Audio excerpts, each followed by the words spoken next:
श्रीराम समर्थ।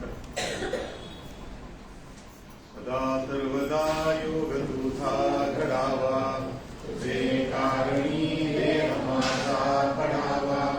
उपेक्षो नको गुणवंता अनंता, रघुनायका मागणे आता। सद्गुरुनाथ महाराज की जय। जय जय रघुवीर समर्थ। श्रीराम समर्थ। गुरु ब्रह्मा गुरु विष्णु गुरुदेव महेश्वरा, गुरु साक्षात परब्रह्म तस्मै श्री गुरवे नमः। श्रीराम समर्थ। सद्गुरु श्री ಬ್ರಹ್ಮಚೈತನ್ಯ ಮಹಾರಾಜರ, ಸದ್ಗುರು ಶ್ರೀ ಬ್ರಹ್ಮಾನಂದ ಮಹಾರಾಜರ ಹಾಗೂ ಪರಮ ಪೂಜ್ಯ ಗುರುಗಳ ಒಂದು ಅನುಗ್ರಹದಿಂದ ನಾವೆಲ್ಲರೂ ಇವತ್ತು ಈ ಹೊಸ ವರ್ಷದ ಪ್ರಾರಂಭದ ದಿನ, ಈ ಯುಗಾದಿಯ ಒಂದು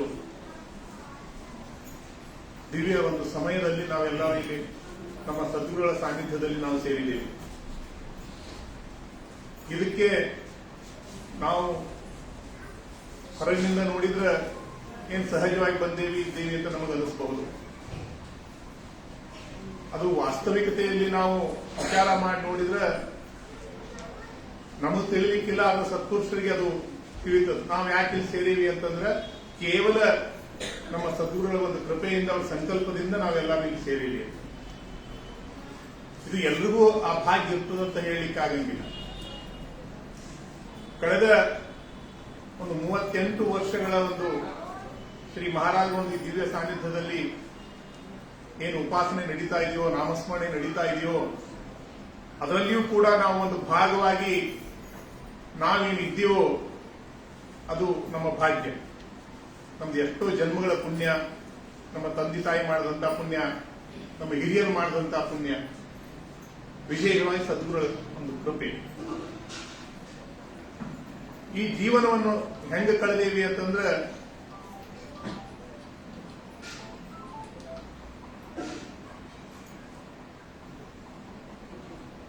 ವರ್ಷದಲ್ಲಿ ಈ ಋತುಗಳು ಹೆಂಗ್ ಬರ್ತಾವೋ, ಗ್ರೀಷ್ಮ ಋತು, ವಸಂತ ಋತು, ಹಿಂಗೆಲ್ಲ ಏನ್ ಬರ್ತಾವೋ, ಯಾವತ್ತು ನಮ್ಮ ಜೀವನದಲ್ಲಿ ನಾವು ಶ್ರೀ ಮಹಾರಾಜ ಒಂದು ಸಂಪರ್ಕಕ್ಕೆ ಬಂದು ಅವತ್ತಿನಿಂದ ನಮ್ದು ಜೀವನದಲ್ಲಿ ಒಂದು ವಸಂತ ಋತು ಅಂತಾನೆ ಹೇಳ್ಬೋದು. ಉಳಿದು ಏನದಂದ್ರೆ ಗ್ರೀಷ್ಮ ಋತು ಅಂತ ಹೇಳ್ಬೋದು. ನಿಮ್ಗೆ ಗೊತ್ತು, ಗ್ರೀಷ್ಮ ಋತು ಒಳಗೆ ಎಲ್ಲ ಒಣಗಿ ಎಲ್ಲ ಎಲ್ಲಿ ಉದುರಿರ್ತಾವೆ. ವಸಂತ ಋತುವಿನೊಳಗೆ ಎಲ್ಲಾ ಗಿಡಗಳು ಹಸಿರು, ಎಲ್ಲಿ ನೋಡಿದ್ರೆ ಹಸಿರು ಇರ್ತದೆ. ಆ ಒಂದು ಸೃಷ್ಟಿಯ ಒಂದು ಸೌಂದರ್ಯ ಅತ್ಯಂತ ದಿವ್ಯವಾಗಿರ್ತದೆ. ಪಕ್ಷಿಗಳು, ಪ್ರಾಣಿಗಳು, ಮನುಷ್ಯ ಜೀವಿ ಕೂಡ ಸಮಾಧಾನದಲ್ಲಿ ಇರ್ತದೆ. ಅಂತ ಜೀವನ ಯಾವತ್ತು ನಾವು ಮಹಾರಾಜರು ನಮ್ಮ ಸದ್ಗುರುಗಳ ಒಂದು ಸಂಪರ್ಕಕ್ಕೆ ಬಂದು ಅವ್ರ ಪದರಿಗೆ ನಾವು ಬಂದು ಅವತ್ತಿನಿಂದ ಇವತ್ತಿನವರೆಗೂ ಕೂಡ ನಮ್ದೇನಾದ್ರು ವಸಂತ ಋತುವಿನ ಒಂದು ಜೀವನ ಅಂತ ಹೇಳ್ಬೋದು. ಆ ಪ್ರಕಾರವಾಗಿ ಇವತ್ತು ಹೊಸ ವರ್ಷದ ದಿನ, ಹೊಸ ಸಂವತ್ಸರ ಶುರುವಾಗ್ತದೆ ಇವತ್ತು. ಈ ಒಂದು ನಿನ್ನೆ ಫೇಸ್ಬುಕ್ ನಲ್ಲಿ ಗುರುಗಳು ರಾತ್ರಿ ಈ ಯುಗಾದಿ ಒಂದು ನಿಮಿತ್ತವಾಗಿ ಪ್ರವಚನ ಇತ್ತು, ಕೇಳಿರಬಹುದು. ಈ ಹೊಸ ವರ್ಷವನ್ನು ನಾವು ಹೆಂಗೆ ಆಚರಿಸಬೇಕು, ನಾವು ಹೆಂಗ್ ಮಾಡಬೇಕು, ಯಾವ ರೀತಿ ಮಾಡಬೇಕು ಅನ್ನೋದನ್ನು ಗುರುಗಳು ನಿನ್ನೆ ಹೇಳ್ತಿದ್ರು. ನಮ್ಮ ಜೀವನದೊಳಗೆ ಈ ಒಂದು ವರ್ಷ, ಮುಂದಿನ ಸಂವತ್ಸರ ಬರುವವರೆಗೆ ನಾವೊಂದು ಹಾಕೊಳ್ಳೋ ಪದ್ಧತಿ ಹಾಕೋಬೇಕು. ನಾವು ಏನ್ ಮಾಡಬೇಕು, ಯಾವ ತರ ನಮ್ಮ ಜೀವನವನ್ನು ವಸಂತ ಋತುವಿಗೆ ನಾವು ಹೆಂಗೆ ನಾವು ಜೀವನವನ್ನು ವಸಂತ ಋತು ಆಗಿ ಮಾಡ್ಕೋಬೇಕು ಅನ್ನೋ ದೃಷ್ಟಿಯಿಂದ ಹೇಳಿದರು. ಪ್ರತಿನಿತ್ಯ ಬೆಳಿಗ್ಗೆ ಎದ್ದ ತಕ್ಷಣ ಕಾಕಡಾತಿ ಮತ್ತು ನಾಮಸ್ಮರಣೆ, ಉಪಾಸನೆ ನಾವು ಹೆಂಗೆ ಹಾಕೋಬೇಕು ಅನ್ನೋದು ನಾವೇ ನಿರ್ಧಾರ ಮಾಡ್ಕೋಬೇಕು. ಮಾಡಿಕೊಂಡು ನಮ್ಮ ಜೀವನವನ್ನ, ಈ ಸಂವತ್ಸರವನ್ನ ಸಾರ್ಥಕ ಮಾಡಿಕೊಂಡ್ರೆ ಅಷ್ಟೇ ನಮ್ದು ಏನಾದ್ರೂ ಜೀವನ ಪಾವನ ಆಗ್ತದೆ ಅನ್ನೋದು. ಈ ಒಂದು ದಿವ್ಯ ಸಂದರ್ಭದಲ್ಲಿ ತಮ್ಮೆಲ್ಲರ ಪರವಾಗಿ ಪರಮ ಪೂಜ್ಯ ಗುರುಗಳು ನಮಗೆ ನಮ್ಮ ಜೀವನವನ್ನ, ಈ ಹೊಸ ವರ್ಷದ ದಿನ ಏನ್ ಪ್ರಾರಂಭ ಆಗ್ತದೋ ಈ ಒಂದು ಸಂದರ್ಭದಲ್ಲಿ ನಮಗೆ ನಮ್ಮ ಜೀವನವನ್ನ ಸಾರ್ಥಕತೆ ಮಾಡಿಕೊಳ್ಳುವ ಒಂದು ವಿಷಯಗಳನ್ನ, ವಿಚಾರಗಳನ್ನ, ಸತ್ಸಂಗವನ್ನ ನಮಗೆ ದಯವಿಟ್ಟು ತಿಳಿಸಿಕೊಡ್ಬೇಕಂತ ತಮ್ಮೆಲ್ಲರ ಪರವಾಗಿ ಸಾಷ್ಟಾಂಗ ನಮಸ್ಕಾರ ಹಾಕ್ತಾ ಕೇಳ್ಕೊತೇನೆ.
गजाननं भूतगणाधिसेवितं कपित्थजम्बूफलसारभक्षकं उमासुतं शोकविनाशकारकं नमामि विघ्नेश्वरपादपङ्कजं। या कुन्देन्दुतुषारहारधवला या शुभ्रवस्त्रान्विता या वीणावरदण्डमण्डितकरा या श्वेतपद्मासना या ब्रह्माच्युतशङ्करप्रभृतिर्देवैः सदा वन्दिता सा मां पातु सरस्वती भगवती निःशेषजाड्यापहा। ब्रह्मानन्दं परमसुखदं केवलं ज्ञानमूर्तिं द्वन्द्वातीतं गगनसदृशं तत्त्वमस्यादिलक्ष्यम् एकं नित्यं विमलमचलं सर्वधी साक्षिभूतं भावातीतं त्रिगुणरहितं सद्गुरुं तन्नमामि। निधये सर्वविद्यानां भिषजे भवरोगिणां गुरवे सर्वलोकानां दक्षिणामूर्तये नमः। विदेहापरिचालोनी प्रपंच मुमुक्षु जनालागी अध्यात्म चर्चा करोनी बहुलोकजे मेळवीती नमस्कार त्या ब्रह्मचैतन्य मूर्ति। बोलो राजा राम राम बोलो सीता राम राम बोलो राजा राम राम बोलो सीता राम राम बोलो राजा राम राम बोलो सीता राम राम बोलो राजा राम राम बोलो सीता राम राम बोलो राजा राम राम बोलो सीता राम राम बोलो राजा राम राम बोलो सीता राम राम बोलो राजा राम राम बोलो सीता राम राम बोलो राजा राम राम बोलो सीता राम राम बोलो राजा राम राम बोलो सीता राम राम बोलो राजा राम राम बोलो सीता राम राम बोलो राजा राम राम बोलो सीता राम राम बोलो राजा राम राम बोलो सीता राम राम।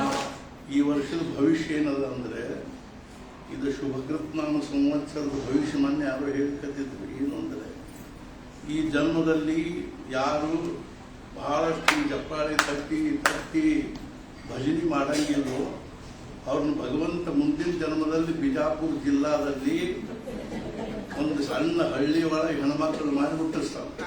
ಗಂಡಸರಿದ್ರು ಹೆಣ್ಮಕ್ಳು, ಹೆಣ್ಮಕ್ಳಿದ್ರು ಹೆಣ್ಮಕ್ಳು. ಯಾಕೆಂದ್ರೆ ಆಯುಷ್ಯ ಎಲ್ಲ ಬರೀ ಭಕ್ತಿ ಬೆಳಿಬೇಕಾಗುತ್ತೆ. ಆದ್ದರಿಂದ ಈ ಅದು ಬೇಡ ಅಂತಿದ್ರೆ बोलो राजा राम राम बोलो सीता बोलो राजा राम राम बोलो सीता राम राम बोलो राजा राम राम बोलो सीता राम राम बोलो राजा राम राम बोलो सीता राम राम बोलो राजा राम राम बोलो सीता राम राम बोलो राजा राम राम बोलो सीता राम राम बोलो राजा राम राम बोलो सीता राम राम बोलो राजा राम राम बोलो सीता राम राम बोलो राजा राम राम बोलो सीता राम राम बोलो राजा राम राम बोलो सीता राम राम। ಒಂದ್ಸಲ ನಾರದರು ಕೃಷ್ಣನ್ ಕೇಳಿದರು, ಕೃಷ್ಣ ನೀನು ನಿಶ್ಚಿತವಾಗಿ ಎಲ್ಲಿ ಸಿಗ್ತೀಯ ಅದಕ್ಕೆ? ಕೃಷ್ಣ ಹೇಳಿದ, ನಾರದರೆ ನಾಹಂ ವಸಾಮಿ ವೈಕುಂಠೆ, ನಾನು ವೈಕುಂಠದೊಳಗೂ ಇರಂಗಿಲ್ಲ. ಯೋಗಿನಾಂ ಹೃದಯೇ ರವು, ಯೋಗಿಗಳ ಹೃದಯದಲ್ಲಿನೂ ಇರ್ತೀನಿ ಅಂತೇನಿಲ್ಲ, ಮತ್ತು ಆ ಸೂರ್ಯನಲ್ಲಿನೂ ನಾ ಏನು ಇರ್ತೀನಿ ಅಂತಿಲ್ಲ. ಮತ್ತೆ ಎಲ್ಲಿರ್ತೀನಿ ಅಂದ್ರೆ ಎಲ್ಲಿ ನನ್ನ ಭಕ್ತರು ಅತ್ಯಂತ ಭಕ್ತಿ ಭಾವದಿಂದ ಪ್ರೇಮದಿಂದ ಮದ್ಭಕ್ತ ಯತ್ರ ಗಾಯಂತಿ ತತ್ರ ತಿಷ್ಠಾಮಿ ನಾರದ. बोलो राजा राम राम बोलो सीता राम राम बोलो राजा राम राम बोलो सीता राम राम बोलो राजा राम राम बोलो सीता राम राम बोलो राजा राम राम बोलो सीता राम राम बोलो राजा राम राम बोलो सीता राम राम बोलो राजा राम राम बोलो सीता राम राम बोलो राजा राम राम बोलो सीता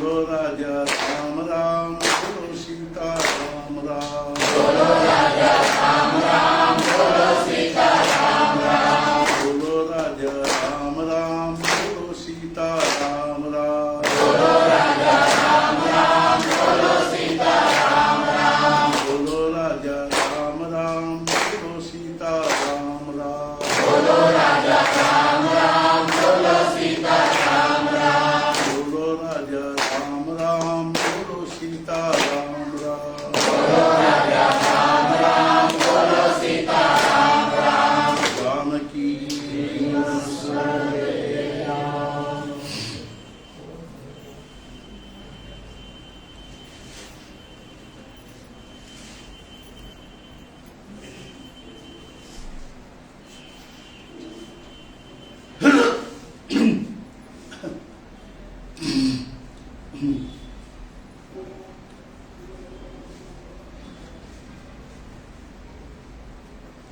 ನಾವೊಂದ್ಸಲ ದೇವಕ್ಕೆ ಹೋಗಿದ್ವಿ, ಬಹಳ ಸಲ ಹೋಗಿದ್ವಿ.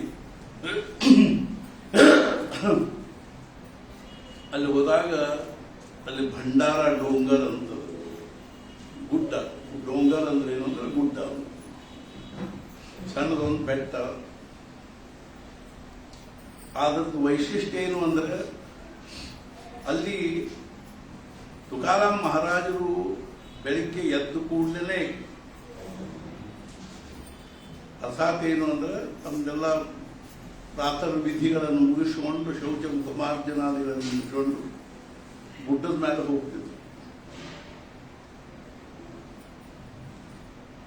ಆ ಬೆಟ್ಟದ ಮೇಲೆ ಹೋಗಿ ಅಲ್ಲೊಂದು ವೃಕ್ಷದ ವಿಶಾಲವಾಗಿರ್ತಕ್ಕಂಥ ಒಂದು ಗಿಡ, ಆ ಗಿಡದ ಕೆಳಗೆ ಕೂತ್ಕೊಂಡು ಭಗವಂತನ ನಾಮಸ್ಮರಣೆ ಮಾಡಿ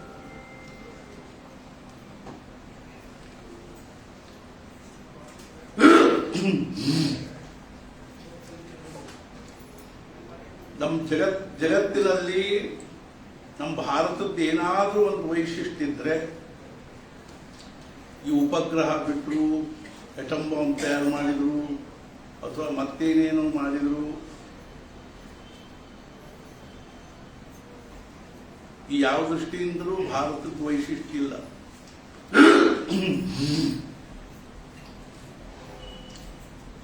ಕೇವಲ ನಮ್ಮ ಭಾರತೀಯ ಒಂದು ಸಂಸ್ಕೃತಿ ಅಥವಾ ನಮ್ಮ ಭಾರತದ ಅಧ್ಯಾತ್ಮದ ಒಂದು ವೈಶಿಷ್ಟ್ಯ ಅದರೊಳಗಿದೆ ಅಂದ್ರೆ ಅಧ್ಯಾತ್ಮದ್ದೇ ಒಂದು ವೈಶಿಷ್ಟ್ಯ ಇದು. ಅದು ಸಹಿತ ಆ ಒಂದು ಆಧ್ಯಾತ್ಮಿಕ ಪರಂಪರೆಯಲ್ಲಿ ಈವರೆಗಾಗಿ ಹೋಗಿರ್ತಕ್ಕಂಥ ಸತ್ಪುರುಷರು ಅಂತೇನಿದ್ದಾರೋ ಅವರೇ ನಮ್ಮ ಭಾರತೀಯ ಸಂಸ್ಕೃತಿಯ ಬಹಳ ದೊಡ್ಡದಾಗಿರ್ತಕ್ಕಂಥ ಐಶ್ವರ್ಯ, ಭಾಗ್ಯ, ಸಂಪತ್ತು, ಹಿರಿಮೆ, ಗರಿಮೆ ಎಲ್ಲ ಅವರೇ.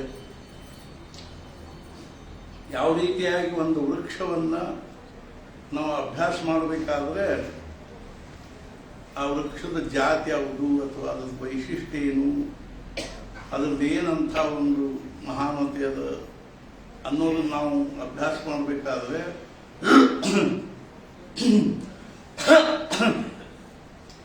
ಆ ವೃಕ್ಷದಲ್ಲಿ ಆಗಿರ್ತಕ್ಕಂಥ ಅಪಕ್ವವಾಗಿರೋ ಹಣ್ಣಾಗಲಿ ಅಥವಾ ಹುಳ ತಿಂದಿರೋ ಹಣ್ಣಾಗಲಿ ಅಥವಾ ಕಾಯಾಗಲಿ ಅಥವಾ ಪಕ್ಷಿಗಳು ತಿಂದು ಕೆಳಗೆ ಬಿದ್ದಿರ್ತಕ್ಕಂಥವುಗಳನ್ನಾಗಲಿ ನೋಡಿ ಪರೀಕ್ಷಾ ಮಾಡಿ ಆ ವೃಕ್ಷದ ಒಂದು ವೈಶಿಷ್ಟ್ಯವನ್ನು ಹೇಳಕ್ಕೆ ಬರಂಗಿಲ್ಲ. ಆದ್ರೆ ಅದೇ ವೃಕ್ಷದೊಳಗನೆ ಒಂದು ಪರಿಪುಷ್ಟವಾಗಿ ಬೆಳೆದಿರ್ತಕ್ಕಂಥ ಒಂದೇ ಒಂದು ಹಣ್ಣನ್ನು ನೋಡಿ ಆ ವೃಕ್ಷದ ವೈಶಿಷ್ಟ್ಯ ಏನು ಅನ್ನುವಂಥದ್ದನ್ನು ಹೇಳಲಿಕ್ಕೆ ಬರ್ತದೆ. ಹೆಂಗೋ ಹಂಗೇನದ ಅಂದ್ರೆ ನಮ್ಮ ಭಾರತದಲ್ಲಿ ಕೋಟಿಗಟ್ಟಲೆ ನಮ್ಮಂಥ ಜನರನ್ನು ನೋಡಿ ನಮ್ಮ ಭಾರತೀಯ ಸಂಸ್ಕೃತಿ ಅಥವಾ ನಮ್ಮ ಭಾರತದ ಒಂದು ಮಹಾನತೆಯನ್ನು ಹೇಳಲಿಕ್ಕೆ ಬರಂಗಿಲ್ಲ. ನಾವೆಲ್ಲ ಎಂಥವರು ಅಂತಂದ್ರೆ ಅಪಕ್ವರು, ಅರ್ಥಾತ್ ಹುಳ ತಿಂದು, ಕ್ರಿಮಿ ತಿಂದು, ಪಕ್ಷಿ ತಿಂದು ಬಿದ್ದಿರೋರು, ಅಥವಾ ವಿಶೇಷವಾಗಿ ಪುಷ್ಟವಾಗಿ ಬೆಳೆದೇ ಇರತಕ್ಕಂಥ ಕಾಯಿ ಹಣ್ಣು ಇದ್ದಂತೆ. ಆದ್ರೆ ಅದೇ ವೃಕ್ಷದಲ್ಲಿ ಒಂದು ಪರಿಪುಷ್ಟವಾಗಿ ಬೆಳೆದಿರ್ತಕ್ಕಂಥ ಹಣ್ಣು ನೋಡಿ ಈ ಮಾವಿನ ಗಿಡ ಏನದನ್ನು ಇಂಥ ಜಾತಿ ಇರದೆ, ಇಂಥ ಒಂದು ಹಣ್ಣನ್ನ ನಿರ್ಮಾಣ ಮಾಡಬಹುದು ಅಂತ ತಿಳ್ಕೊಂಡು ನಮಗೆ ಹೇಳಲಿಕ್ಕಾಗ್ತದೆ. ಮಹಾರಾಜನೊಬ್ಬರು ಕೇಳಿದ್ರು, ಮಹಾರಾಜ ನಿಮ್ಮ ತಾಯಿ ಬಗ್ಗೆ ಏನಾದರೂ ಹೇಳ್ರಿ ಅಂತ. ಮಹಾರಾಜರು ಹೇಳಿದ್ರು, ಯಾವ ರೀತಿಯಾಗಿ ಒಂದು ಹಣ್ಣನ್ನು ನೋಡಿದ್ರೆ ಅದು ಅದರ ವೃಕ್ಷ ಎಂಥದ್ದಿರಬಹುದು ಅನ್ನೋದನ್ನ ಹೆಂಗೆ ಕಲ್ಪನಾ ಮಾಡ್ಲಿಕ್ಕೆ ಬರ್ತದನೋ ಹಂಗೆ ತಿಳ್ಕೊಡ್ರಿ ಅಂತ. ಅಂದ್ರೆ ನನ್ನ ನೋಡಿದ್ರೆ ನಿಮಗೆ ಕಲ್ಪನಾ ಬರಬೇಕು ನಮ್ಮ ತಾಯಿ ಎಂಥಕ್ಕಿರ್ಬಹುದು ಅನ್ನೋದು. ಅದಕ್ಕಿಂತ ಮುಂಚೆ ಏನಂದ್ರು ಅಂದ್ರೆ ನಿಮಗೆ ಸತ್ಪುರುಷರಾಗೋದು ಎಷ್ಟು ಕಠಿಣ ಅದನೋ, ನಿಮಗೆ ಆತ್ಮಜ್ಞಾನಿಗಳಾಗೋದು ಎಷ್ಟು ಕಠಿಣ ಅದನೋ, ಅಷ್ಟು ನನಗೆ ದೇಹ ಬುದ್ಧಿ ಒಳಗೆ ಬರೋದು ಕಠಿಣ ಅದ. ನಾನು ಹೇಳ್ತಿದ್ದೆ, ಇವತ್ತಿನ ಪರಿಸ್ಥಿತಿ ಹೆಂಗಾಗಿದೆ, ಈ ವೈಜ್ಞಾನಿಕ ಸಂಸ್ಕೃತಿ ಮತ್ತು ಪಾಶ್ಚಾತ್ಯ ಸಂಸ್ಕೃತಿ, ಭೌತಿಕ ಸಂಸ್ಕೃತಿಗಳ ಪ್ರಭಾವದಿಂದ ಇವತ್ತು ನಮ್ಮ ಸಮಾಜದ ಪರಿಸ್ಥಿತಿ, ದೇಶದ ಪರಿಸ್ಥಿತಿ, ನಮ್ಮ ಆಧ್ಯಾತ್ಮಿಕ ಪರಂಪರೆಯ ಪರಿಸ್ಥಿತಿ ಹೆಂಗಾಗಿದೆ ಅಂದ್ರೆ, ದೇಹ ಬುದ್ಧಿ ಅಂದ್ರೆ ಏನು ಅದನ್ನು ನಾವು ಅರ್ಥಾತ್ ದೇಹ ಬುದ್ಧಿ ಬೆಳೆಸೋತ ಹೋಗೋದು ಪುರುಷಾರ್ಥೋ, ದೇಹ ಬುದ್ಧಿ ಕಡಿಮೆ ಮಾಡ್ಕೋತ ಹೋಗೋದು ಪುರುಷಾರ್ಥ ಅನ್ನೋದ್ರೊಳಗೂ ನಮಗೇನು ಅರ್ಥಾತ್ ಅದು ನಮ್ಗೆ ಗೊತ್ತಿಲ್ಲ. ನಾವು ಏನ್ ತಿಳ್ಕೊಂಡ್ಬಿಟ್ಟಿವಿ ಅಂದ್ರೆ ದೇಹ ಬುದ್ಧಿ ಬೆಳೆಸೋತ ಹೋಗೋದೇನೆ ಒಂದು ದೊಡ್ಡ ಪುರುಷಾರ್ಥ ಅಂತ ತಿಳ್ಕೊಂಡ್ಬಿಟ್ಟಿವಿ. ಅದರ ತಕ್ಕ ನಮ್ಮ ಪ್ರಪಂಚ ಬೆಳಿಬೇಕು, ನಮ್ಮ ವೈಭವ ಬೆಳಿಬೇಕು, ನಮ್ಮ ಸಂಪತ್ತು ಬೆಳಿಬೇಕು, ಹೊಲ ಮನಿ ಬೆಳಿಬೇಕು, ಬೆಂಗಳೂರು ಎಸ್ಟೇಟ್ ಬೆಳಿಬೇಕು ಅಂದ್ರೆ ನಾವೇನೋ ಒಂದು ದೊಡ್ಡವರು ಅಂತ ತಿಳ್ಕೊಂಡು. ಇದು ನಮ್ಮ ಭಾರತೀಯ ಸಂಸ್ಕೃತಿಯ ಒಂದು ವೈಶಿಷ್ಟ್ಯ ಇದೆ. ಭಗವಂತನ ಕೇಳ್ತಾನ, ಕೃಷ್ಣ ನಿನ್ನ ದೃಷ್ಟಿಯಲ್ಲಿ ನಮ್ಮ ಭಾರತೀಯ ಸಂಸ್ಕೃತಿಯ ಒಂದು ಆದರ್ಶ ಪುರುಷನ ಲಕ್ಷಣ ಏನು? ಅಥವಾ ಯಾವ ಈ ಒಂದು 18 ಅಧ್ಯಾಯ ಭಗವದ್ಗೀತಾ ಹೇಳಿದೆಯೋ ಆ ಭಗವದ್ಗೀತೆ ದೃಷ್ಟಿಯಿಂದ ಆದರ್ಶ ಪುರುಷನ ಲಕ್ಷಣ ಏನು? ಭಗವಂತ ಒಂದ ಶ್ಲೋಕದಾಗ ಹೇಳಿದ, ಪ್ರಜಹಾತಿ ಯದಾ ಕಾಮಾನ್ ಸರ್ವಾನ್ ಪಾರ್ಥ ಮನೋಗತಾನ್ ಆತ್ಮನ್ನೇವಾತ್ಮನಾ ತುಷ್ಟಃ ಸ್ಥಿರ ಪ್ರಜ್ಞಸ್ತದೋಚ್ಯತೆ. ಯಾವ ತನ್ನ ಮನಸ್ಸಿನಲ್ಲಿರ್ತಕ್ಕಂಥ ಎಲ್ಲಾ ಕಾಮನೆಗಳನ್ನು ಬಿಟ್ಟು ಬಿಟ್ಟಿದ್ದಾನೋ, ಪ್ರಜಹಾತಿ ಯದಾ ಕಾಮಾನ್ ಸರ್ವಾನ್ ಪಾರ್ಥ ಮನೋಗತಾನ್, ಮನಸ್ಸಿನಲ್ಲಿರ್ತಕ್ಕಂಥ ಎಲ್ಲಾ ಇಚ್ಛೆಗಳನ್ನ, ಕಾಮನೆಗಳನ್ನ, ಮಹತ್ವಾಕಾಂಕ್ಷೆಗಳನ್ನ ಮಹಾರಾಜ ಹೇಳ್ತಿದ್ರು, ನಮ್ಮ ಲೌಕಿಕ ಮಹತ್ವಾಕಾಂಕ್ಷನೇ ನಮ್ಮ ದುಃಖಕ್ಕೆ ಕಾರಣ ಅಂತ. ನಮ್ಮ ಲೌಕಿಕ ಮಹತ್ವಾಕಾಂಕ್ಷನೇ ನಮ್ಮ ದುಃಖಕ್ಕೆ ಕಾರಣ. ಅದನ್ನ ಮಾಡ್ಬೇಕಾಗೇದು, ಇದನ್ನ ಮಾಡ್ಬೇಕಾಗೇದು, ಅರ್ಥಾತ್ ಏನು ಅಂದ್ರೆ ಅದನ್ನ ಗಳಿಸ್ಬೇಕು, ಇದನ್ನ ಗಳಿಸ್ಬೇಕು, ಇದನ್ನ ಪಡ್ಕೋಬೇಕು, ಅದನ್ನ ಪಡ್ಕೋಬೇಕು, ಇವ ನಮ್ಮ ದುಃಖಕ್ಕೆ ಕಾರಣ. ಪ್ರಜಹಾತಿ ಯದಾ ಕಾಮಾನ್ ಸರ್ವಾನ್ ಪಾರ್ಥ ಮನೋಗತಾನ್, ಮನಸ್ಸಿನಲ್ಲಿರ್ತಕ್ಕಂಥ ಎಲ್ಲಾ ಕಾಮನೆಗಳನ್ನ, ಅಪೇಕ್ಷೆಗಳನ್ನ, ಮಹತ್ವಾಕಾಂಕ್ಷೆಗಳನ್ನ ಏನು ಅದ ನಮ್ಮ ಕೈಯಾಗ ಅಂತ ತಿಳ್ಕೊಂಡು ನಾವು ಅದನ್ನೆಲ್ಲ ತಲೆಯಾಗ ಹಾಕ್ಕೊಳ್ಳೋದಾಗ ಅರ್ಥದ ಹೇಳು. ಏನೇನು ನಮ್ಮ ಕೈಯಾಗಿಲ್ಲ, ಕೂತವ್ರು ಹೇಳೋದು ನಮ್ಮ ಕೈಯಾಗಿಲ್ಲ, ಎದ್ದವ್ರು ಕೂಡೋದು ನಮ್ಮ ಕೈಯಾಗಿಲ್ಲ, ಮಲ್ಕೊಂಡವ್ರು ಹೇಳೋದು ನಮ್ಮ ಕೈಯಾಗಿಲ್ಲ, ಎದ್ದವ್ರು ಮಲ್ಕೊಳ್ಳೋದು ನಮ್ಮ ಕೈಯಾಗಿಲ್ಲ. ಕಪ್ನಾಗಿಂದ ಬಸಿ ಒಳಗೆ ಹಾಕೊಂಡಿರೋ ಚಹಾ ಬಾಯಿಗೆ ಒಯ್ಯೋದು ನಮ್ಮ ಕೈಯಾಗಿಲ್ಲ. ನಾವು ಸಣ್ಣವರಿದ್ದಾಗ ಕಾಲೇಜಿನೊಳಗಿದ್ದಾಗ ಒಂದು ಸಿನಿಮಾ ನೋಡ್ಲಿಕ್ಕೆ ಹೋಗಿದ್ದೀವಿ, ವಕ್ತ್ ಅಂತ. ಅಲ್ಲಿ ಅವನು ಹಿಂಗೆ ಬಸಿ ಬಾಯಿಗೆ ಹಚ್ಚಲಿಕ್ಕೆ ಹೋಗ್ತಾರ, ಅಷ್ಟ್ರಾಗ ಸತ್ತು ಬಿಡ್ತಾನೆ. ವಕ್ತ್ ಕಾಲು ಹೆಂಗೆ ಬರ್ತದೆ ಹೇಳಿಕ್ಕೆ ಬರಂಗಿಲ್ಲ. ನಾವು ಮಂದಿ ಆರ್ವಾಡಕ್ಕೆ ಹೋಗಿದ್ವಿ, ನಮ್ಮ ಮಾಮ ಅವ್ರ ಮನೆ ಒಳಗೆ ನಾವು ಹುಟ್ಟಿದ ಕೋಲದ ಅಲ್ಲಿ ಮಹಾರಾಜ ಪಾದಕ ಪೂಜಾ ಮಾಡ್ಬೇಕಂತ ಹೋಗಿದ್ವಿ. ನಮ್ಮ ತಮ್ಮ ಅಲ್ಲಿ 2 ಮಂದಿರ ನೋಡ್ಕೊಂಡಿದ್ದಾನ, ಅವನ ಮನೆ ಕಟ್ಸಿದ್ದ, ಅದು ವಾಸ್ತು ಶಾಂತಿ ಮಾಡ್ಬೇಕಂತ ಹೋಗಿದ್ವಿ. ಅಷ್ಟು ಭರ್ಜರಿ ತಯಾರಿಗೆ ಹೋಗಿದ್ವಿ. ನಮ್ಮ ಜೊತೆ 40-50 ಮಂದಿ ಇದ್ರು, 4-5 ಗಾಡಿ ತಗೊಂಡಿದ್ವಿ, ಒಳ್ಳೆ ಉತ್ಸಾಹದಲ್ಲಿ ಹೋಗಿದ್ವಿ. ನಮ್ಮ ತಮ್ಮ ಬಹಳ ಹೇಳ್ತಿದ್ರು, ಒಂದು ಸ್ವಲ್ಪ ನೀ ಬರೋ ತನಕ ನಾವು ಆ ಮನ್ಯಾಗ ಕಾಲುಗಳಂಗಿಲ್ಲ ಬಾರದು ಅಂತ. ಅದೆಲ್ಲ ಮಾಡಬೇಕಾಗಿತ್ತು. ಹೋದ್ವಿ, 22ನೇ ತಾರೀಕಿಗೆ ಹೋದ್ವಿ. ವಕ್ತ್ ಹೇಳ್ತೀನಿ ಹೆಂಗಿರ್ತದೆ ಸುಳ್ಳ. ಈಗ ವಕ್ತರ ಬಗ್ಗೆನೇ ಇವತ್ತು ನನಗೆ ಹೇಳ್ಬೇಕಾದ್ರೆ ಮುಖ್ಯವಾಗಿ ನಮ್ದೆಲ್ಲರದು ಜೀವನದ ಮುಖ್ಯ ಉದ್ದೇಶ ಏನಂದ್ರೆ ಕಾಲವನ್ನು ಮರೆಯೋದೇ ನಮ್ಮ ಜೀವನದ ಉದ್ದೇಶ. ನಾವು ಕಾಲು ಮರೀಲಿಕ್ಕೆ ಧರ್ಪಡಿಸ್ಲಿಕ್ಕೆ ಹತ್ತೀವಿ, ಆದರೆ ಏನೇನು ಮಾಡಿ ಕಾಲು ಮರೀಲಿಕ್ಕೆ ಪ್ರಯತ್ನ ಮಾಡ್ಲಿಕ್ಕೆ ಹತ್ತೀವಿ, ಅದು ತಪ್ಪಾಗಿದೆ. ಶರೆ ಕುಡಿದು ಕಾಲು ಮರೀಲಿಕ್ಕೆ ಪ್ರಯತ್ನ ಮಾಡ್ತಾರೆ, ಮತ್ತೇನೇನೋ ಅರ್ಥಾತ್ ಏನು ಅಂದ್ರೆ ಅಲ್ಲಿ ಹೋಗಿದ್ವಿ, ಪಿಕ್ನಿಕ್ಗೆ ಹೋಗಿದ್ವಿ, ಯಾತ್ರೆಗೆ ಹೋಗಿದ್ವಿ, ಪ್ರವಾಸಕ್ಕೆ ಹೋಗಿದ್ವಿ, ಫಾರಿನ್ಗೆ ಹೋಗಿದ್ವಿ, ಅಲ್ಲಿ ಹೋಗಿದ್ವಿ. ಇದೆಲ್ಲ ನಮ್ಗೆ ಏನದಂದ್ರೆ ಕಾಲು ಮರಿಲಿಕ್ಕೆ. ಕಾಲು ಯಾಕೆ ಮರಿಬೇಕು ಅನ್ನೋದನ್ನು ಹೇಳ್ತೀನಿ. ಕಾಲದ ವಿಸ್ಮರಣೆ ಒಳಗಡೆ ಆನಂದದ ಅನುಭವದ, ಕಾಲದ ಸ್ಮರಣೆ ಒಳಗೆ ದುಃಖದ ಅನುಭವ. ಎಷ್ಟೆಷ್ಟು ಕಾಲ ಗಾಢವಾಗಿ ನಮ್ಮ ಸ್ಮರಣೆ ಒಳಗೆ ಬರ್ತದನೋ ಅಷ್ಟಷ್ಟು ದುಃಖ, ಎಷ್ಟೆಷ್ಟು ದುಃಖ ಹೆಚ್ಚಿಗೆ ಅದನೋ ಅಷ್ಟಷ್ಟು ಕಾಲ ನಮ್ಮ ಸ್ಮರಣೆ ಒಳಗೆ ಗಾಢವಾಗಿ ಬರ್ತದೆ. ಅದನ್ನು ಹೇಳ್ತೀನಿ ಇದರ ಜೊತೆಗೆ.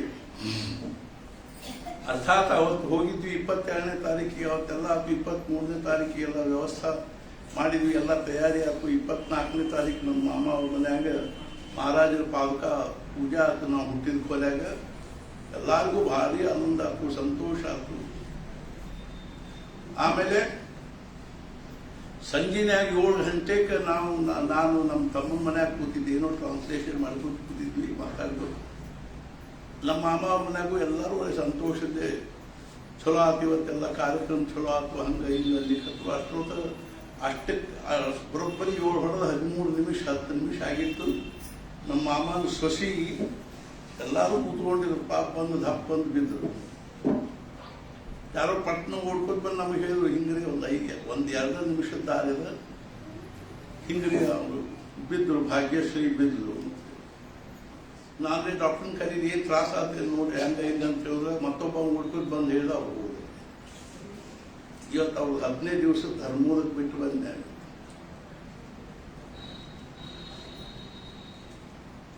ಎಷ್ಟರೇ ನಾವು ಈ ಪ್ರಪಂಚದೊಳಗೆ ನಮ್ಮನ್ನು ನಾವು ಹೆಂಗೆ ಸೇರಿಸ್ಕೊಂಡ್ಬಿಟ್ಟಿವಿ ಅಂದ್ರೆ ಇದ ನಮ್ಮ ಸರ್ವಸ್ವ ಅನ್ನುವಂಥ ಭಾವದಲ್ಲಿ ಸೇರಿಸ್ಕೊಂಡ್ಬಿಟ್ಟು ಅದ್ರ ಜೊತೆ ಒಂದಾಗಿಬಿಟ್ಟಿವಿ. ನಾವು ಎಲ್ಲ ನಮ್ಮ ಕೈಯಾಗದ, ನಾವು ಹೆಂಗೆ ಬೇಕು ಹಂಗೆ ಮಾಡಬಲ್ವಿ, ಹೆಂಗೆ ಬೇಕು ಹಂಗೆ ನಾವು ಅರ್ಥಾತ್ ಏನು ಅಂದ್ರೆ ಬಿಡಬಲ್ವಿ. ಆದ್ರಿಂದ ಹೇಳ್ತಾರೆ, ಪ್ರಜಹಾತಿ ಯದಾ ಕಾಮಾನ್ ಸತ್ವಾನ್ ಪಾರ್ಥ. ನಿನ್ನ ಅದನ್ನ ಹೇಳಿ ಕೋಟಿಗಟ್ಟಲೆ ಜನರಲ್ಲಿ ಯಾರೋ ಕ್ವಚಿತ್ ಒಬ್ಬೊಬ್ಬರಿಗೆ ಏನು ಅನ್ನಿಸ್ತಂದ್ರೆ ಈ ದೇಹ ಬುದ್ಧಿ ಬ್ಯಾಡ್ರಿ ಸಿಕ್ಕಲ್ಲ, ದೇಹಾಚ ವಿಸರ ಪಾಡಿ ಮಜ. ತುಕಾರಾಮ್ ಮಹಾರಾಜರು ಭಗವಂತ ಹೇಳ್ತಾರೆ, ಭಗವಂತ ಈ ದೇಹದ ವಿಸ್ಮರಣೆ ಆಗುವಂಗ ಮಾಡ, ಈ ದೇಹ ಮರಿಬೇಕಾಗಿತ್ತು. ಈ ದೇಹ ನಾನು ಮರಿಬೇಕಾಗಿದೆ. ಅಧ್ಯಾತ್ಮದ ಮರ್ಮ ಇರೋದೇ ಇಲ್ಲ. ಮಹಾರಾಜರು ಅರ್ಥಾತ್ ತುಕಾಮಾಯಿಗಳ ಹತ್ರ ಮಹಾರಾಜರು ಕೇವಲ 9 ತಿಂಗಳುಗಳಲ್ಲೇ ಈ ದೇಹವನ್ನು ಎಷ್ಟು ಮರೆತರು ಅಂದ್ರೆ ಅವ್ರಿಗೆ ಅವ್ರ ಹೆಸರು ನೆನಪಿಲ್ಲ, ತಂದೆ ತಾಯಿ ಹೆಸರು ನೆನಪಿಲ್ಲ, ತಮ್ಮ ಹೆಸರು ನೆನಪಿಲ್ಲ, ಊರಿನ ಹೆಸರು ನೆನಪಿಲ್ಲ, ನಾ ಇದ್ದೀನಿ ಅನ್ನೋ ಸಹಿತ ಅವ್ರಿಗೆ ನೆನಪಿಲ್ಲ. ನಮ್ಮ ಪರಿಸ್ಥಿತಿ ಹೆಂಗಾಗಿದೆ ಅಂದ್ರೆ ನಮಗೂ ಭಗವಂತ ಮರೆಯೋ ಭಗವಂತ ಏನ್ ಮಾಡ್ಯಾನಂದ್ರೆ ನಮ್ಗೆ ಕೆಲವು ಶಕ್ತಿ ಕೊಟ್ಟಾನ, ಅದ್ರ ದುರುಪಯೋಗ ಮಾಡಿಕೊಳ್ಳೋ ಶಕ್ತಿ ಕೊಟ್ಟಾನ.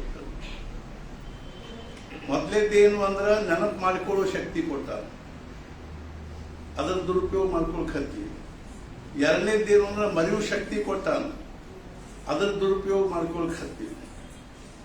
ಇದ್ರ ಜೊತೆಗೆ ಇನ್ನೂ ನಮ್ಮ ಹಿತಕ್ಕಾಗಿ ಕೆಲವು ಶಕ್ತಿ ಕೊಟ್ಟಾನ. ಏನು ಅಂದ್ರೆ ಇನ್ನೊಬ್ರು ಮನುಷ್ಯನಾಗಿಂದ ತಿಳಿದೇ ಇರೋ ಶಕ್ತಿ ಕೊಟ್ಟಾರ, ಅದು ಎಷ್ಟು ಹಿತ ಅದನ್ನು. ಈಗ ಅಕಸ್ಮಾತ್ ನಮ್ದೆಲ್ಲರೂ ಒಬ್ಬರು ಮನುಷ್ಯನ ಇನ್ನೊಬ್ಬರು ತಿಳಿದಿರ್ತು ಅಂದ್ರೆ ಹೊಡೆದಾಡ್ತಿದ್ದೆ.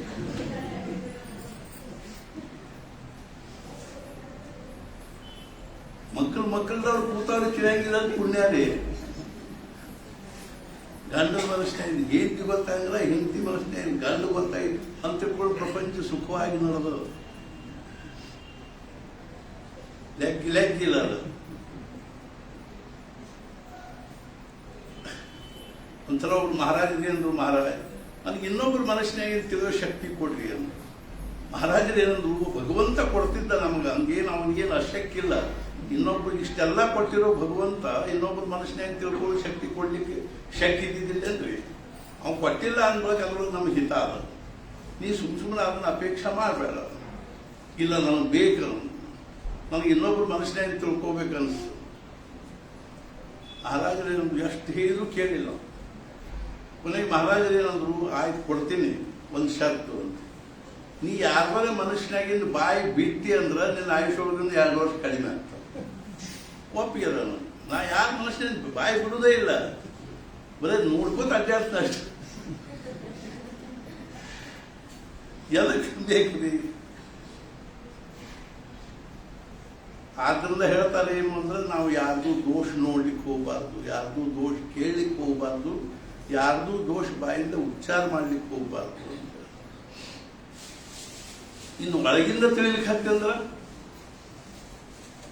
ಕೊನೆಗೆ ಅವನು ಮಹಾರಾಜ ಹೇಳಿದ್ರು, ಆಯ್ತಪ್ಪ ಹೋಗು, ರಾಮದ ಪಾದದ ಮೇಲೆ ತಲೆ ಇಡು, ಪ್ರಾರ್ಥನಾ ಮಾಡು, ನನಗೆ ಇನ್ನೊಬ್ಬರು ಮನುಷ್ಯನ ತಿಳಿಯೋ ಶಕ್ತಿ ಕೊಡು ಅಂತ ಪ್ರಾರ್ಥನೆ ಇವಳು ಹೋಗಿ ನಮಸ್ಕಾರ ಮಾಡಿದ. ನಮಸ್ಕಾರ ಮಾಡಿದ ಕೂಡಲೇ ಪಟ್ನ ಅವನಿಗೆ ಸುತ್ತಲಿದ್ದವ್ರು ಎಲ್ಲರೂ ಮನುಷ್ಯನ ತಿಳಿಲಿಕ್ಕೆ ಹತ್ತು. ಖುಷಿಯಾದ ಸ್ವಲ್ಪ. ಆಮೇಲೆ ಬಂದ ಮಹಾರಾಜರ ಮನಸ್ಸಿನ ಕಡೆ ನೋಡಿದ, ಅಖಂಡ ನಾಮಸ್ಮರಣೆ ನಡೆದ. ಬೇರೆ ಏನೇನು ಅದು ಪ್ರಪಂಚ ದೃಶ್ಯದ ಲೇಷ ಇಲ್ಲ, ಅವರು ಪ್ರಪಂಚದ ಲೇಷ. ಇವತ್ತು ಮುಂಜಾನೆ ಸಹಜ ನಮ್ಮ ತಲೆಯಾಗ ಏನು ಅನಿಸ್ತು ಅಂದ್ರೆ, ಸಹಜ ಒಂದು ವಿಚಾರ ಏನು ಅಂದ್ರೆ, ಈಗ ಒಂದು 15-20 ಪಕ್ಷಿ ಅಂದ್ರಿ, ಮಂಗ್ಯ ಅಂದ್ರಿ ಗಿಡದಾಗ ಕೂತಿರ್ತಾವ. ನಮಗೆ ಈಗ ಸಹಜ ಅನಿಸ್ತದೆ. ಅವು ಒಂದು ಮಂಗ್ಯ ಕೆಳಗೆ ಕೂತಿರ್ತಾವೆ, ಒಂದು ಮಂಗ್ಯ ಮ್ಯಾಲ ಕೂತಿರ್ತಾವೆ, ಒಂದು ಮಂಗ್ಯ ಜಿಗದಾಡ್ತಿರ್ತದೆ, ಒಂದು ಮಂಗ್ಯ ಕುಣಿದಾಡ್ತಿರ್ತದೆ. ಅದ್ರೊಳಗೆ ನೀವು ಯಾವ ಮಂಗ್ಯಾಂದು ದೋಷ ಅಂತ ಹೇಳ್ತೀನಿ ಹೇಳು. ಆ ಮಂಗ್ಯಾನ್ ತಪ್ಪದು, ಈ ಮಂಗ್ಯಾನ್ ಚಲೋ ಅಂತೀವೇನ್ರಿ ನಾವು. ಹಂಗ ಮಂದಿ ಕಡೆ ನೋಡ್ಲಿಕ್ಕೆ ಬರೋದು, ಸುತ್ತಲೇ ಇದ್ದವ್ರ ಕಡೆ ನೋಡ್ಲಿಕ್ಕೆ ಬರೋದು ಆತ್ಮಜ್ಞಾನಿ ಲಕ್ಷಣ. ನಾವು ಹಂಗ್ಯಾಕ್ ಕೂತಿ ಚೆನ್ನಾಗಿ ಕೂಡ್ಲ ಅಂತೀವಿ, ಮಂಗ್ಯಾಗ ಅಂತೀವಿ ನಾವು. ಹಂಗೆ ನಮ್ಮ ಸುತ್ತಮುತ್ತಲು ಇದ್ದವ್ರು ಹೆಂಗಾರ ಕೂಡುವರು, ಹೆಂಗಾರ ಜಿಗದಾಡೋರು, ಹೆಂಗಾರ ಕುಣಿದಾಡೋರು.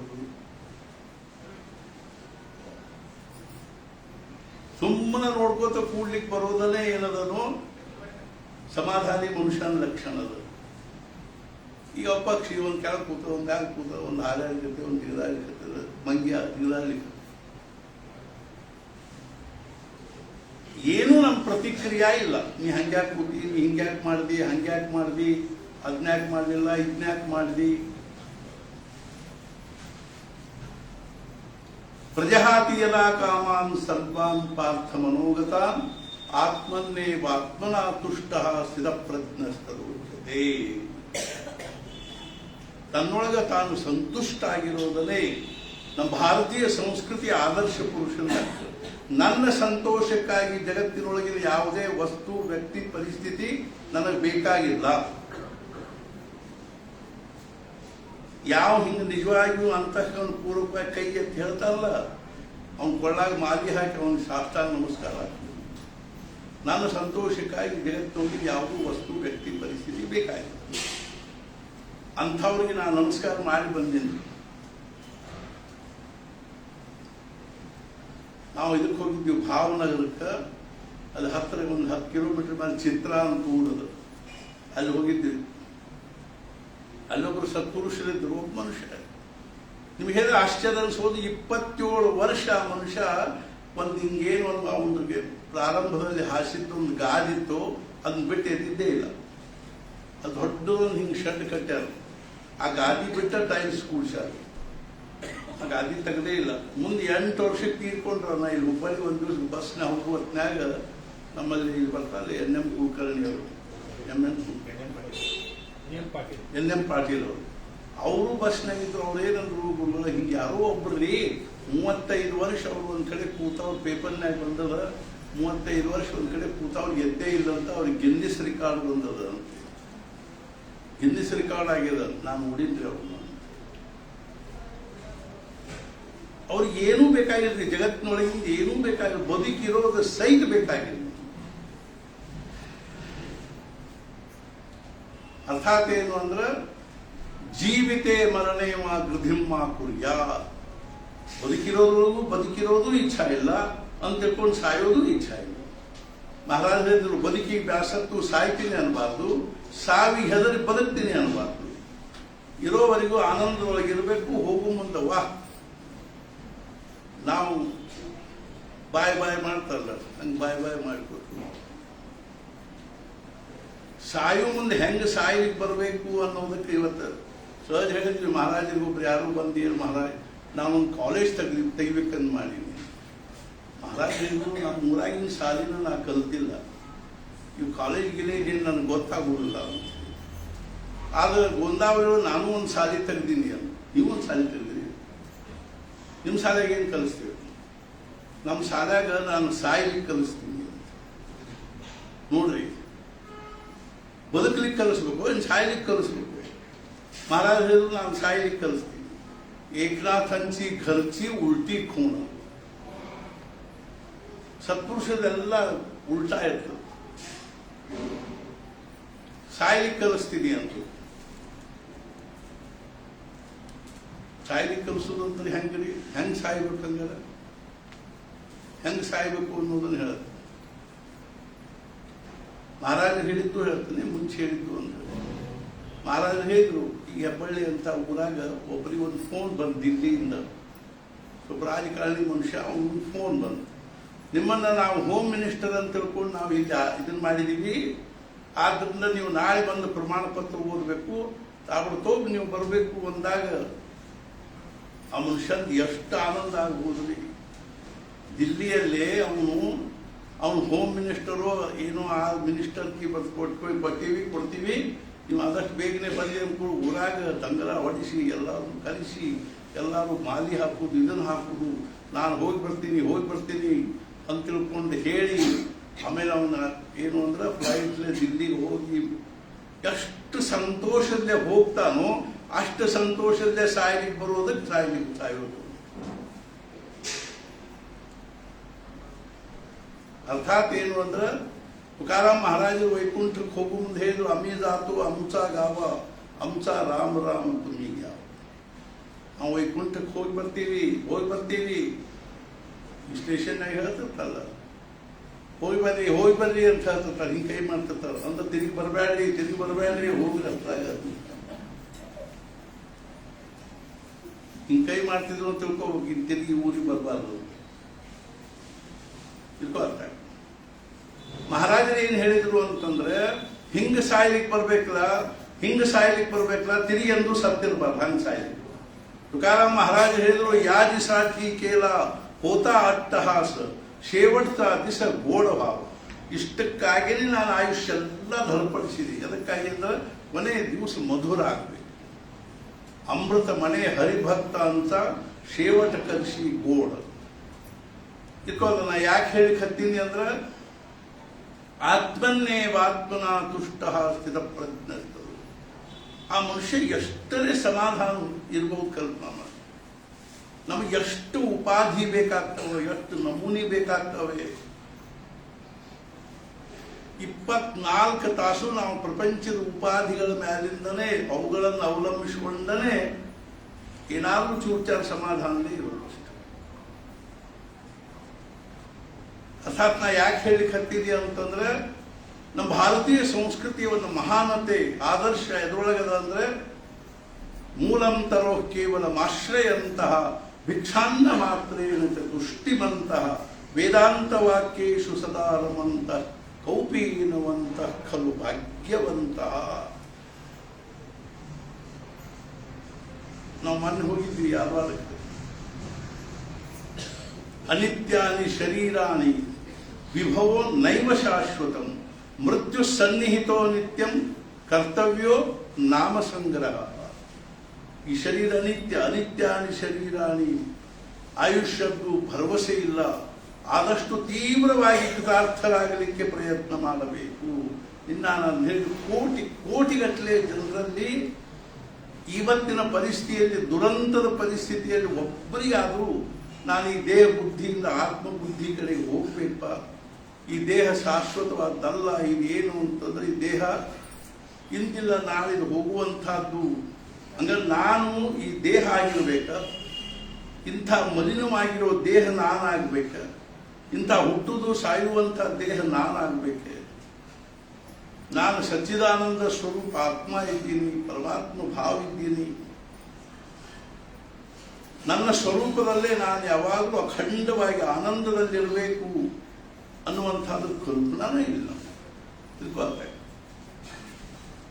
ಅರ್ಥಾತ್ ಸಾಧು ಸತ್ಪುರುಷರೇ ನಮ್ಮ ಭಾರತೀಯ ಸಂಸ್ಕೃತಿಯ ಒಂದು ಭಾಗ್ಯ, ಐಶ್ವರ್ಯ, ಸಂಪತ್ತು. ನಾವೇನು ಏನೇನೋ ತಿಳ್ಕೊಂಡ್ಬಿಟ್ಟಿವ ಅಷ್ಟು. ಆದ್ರೆ ಹೇಳ್ತಾರೆ ಏನು ಅಂದ್ರೆ, ವಿಪದೋ ನೈವ ವಿಪದ ಸಂಪದೋ ನೈವ ಸಂಪದ, ವಿಪತ್ ವಿಸ್ಮರಣಂ ವಿಷ್ಣು ಸಂಪನ್ನಾರಾಯಣ ಸ್ಮೃತಿ. ಯಾವುದನ್ನ ನಾವು ವಿಪತ್ತು ಆಪತ್ತು ಅಂತ ಏನ್ರಿ, ಎಷ್ಟು ತ್ರಾಸ್ರಿ, ಎಷ್ಟು ವಿಪತ್ತು, ನಮ್ಗೆ ಎಷ್ಟು ಆಪತ್ತು. ಯಾವುದನ್ನ ನಾವು ವಿಪತ್ತು ಅಂತ ತಿಳ್ಕೊಂಡ್ವಿ ಅದು ನಿಜವಾದ ವಿಪತ್ತಲ್ಲ. ಅದು ನಿಜವಾದ ವಿಪತ್ತಾಗಿದ್ರೆ ಕುಂತಿದೇವಿ ಭಗವಂತನ ಹಂಗೆ ಕೇಳ್ತಿದ್ದಿಲ್ಲ. ವಿಪರಸ್ಸಂತು ನ ಶಶ್ವತ್ ತತ್ರ ತತ್ರ ಜಗತ್ಗುರು. ಹೇ ಕೃಷ್ಣ, ನನಗೆ ಮ್ಯಾಲಿನ ಮೇಲೆ ವಿಪತ್ತು ಕೊಡು ಅಂತೇಳಿ. ಮಹಾಭಾರತದಲ್ಲಿ ಅದೊಂದು ಆದರ್ಶ ಪಾತ್ರದಲ್ಲಿ ಕುಂತಿದೇವಿ.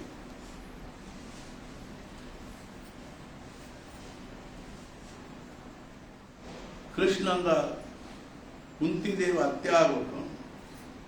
ನಾನು ಹೊರಟಿದ್ದೀನಿ ದ್ವಾರಕಾಕ, ನೀ ಏನಾದರೂ ನಿನ್ನ ಮನುಷ್ಯನಾಗಿದ್ದರೆ ಕೇಳು ಅಂದಾಗ ಆ ಕುಂತಿದೇವಿ ಕೇಳ್ತಾಳೆ, ವಿಪನಸ್ಸಂತು ನ ಶಶ್ವತ್ ತತ್ರ ತತ್ರ ಜಗತ್ತು.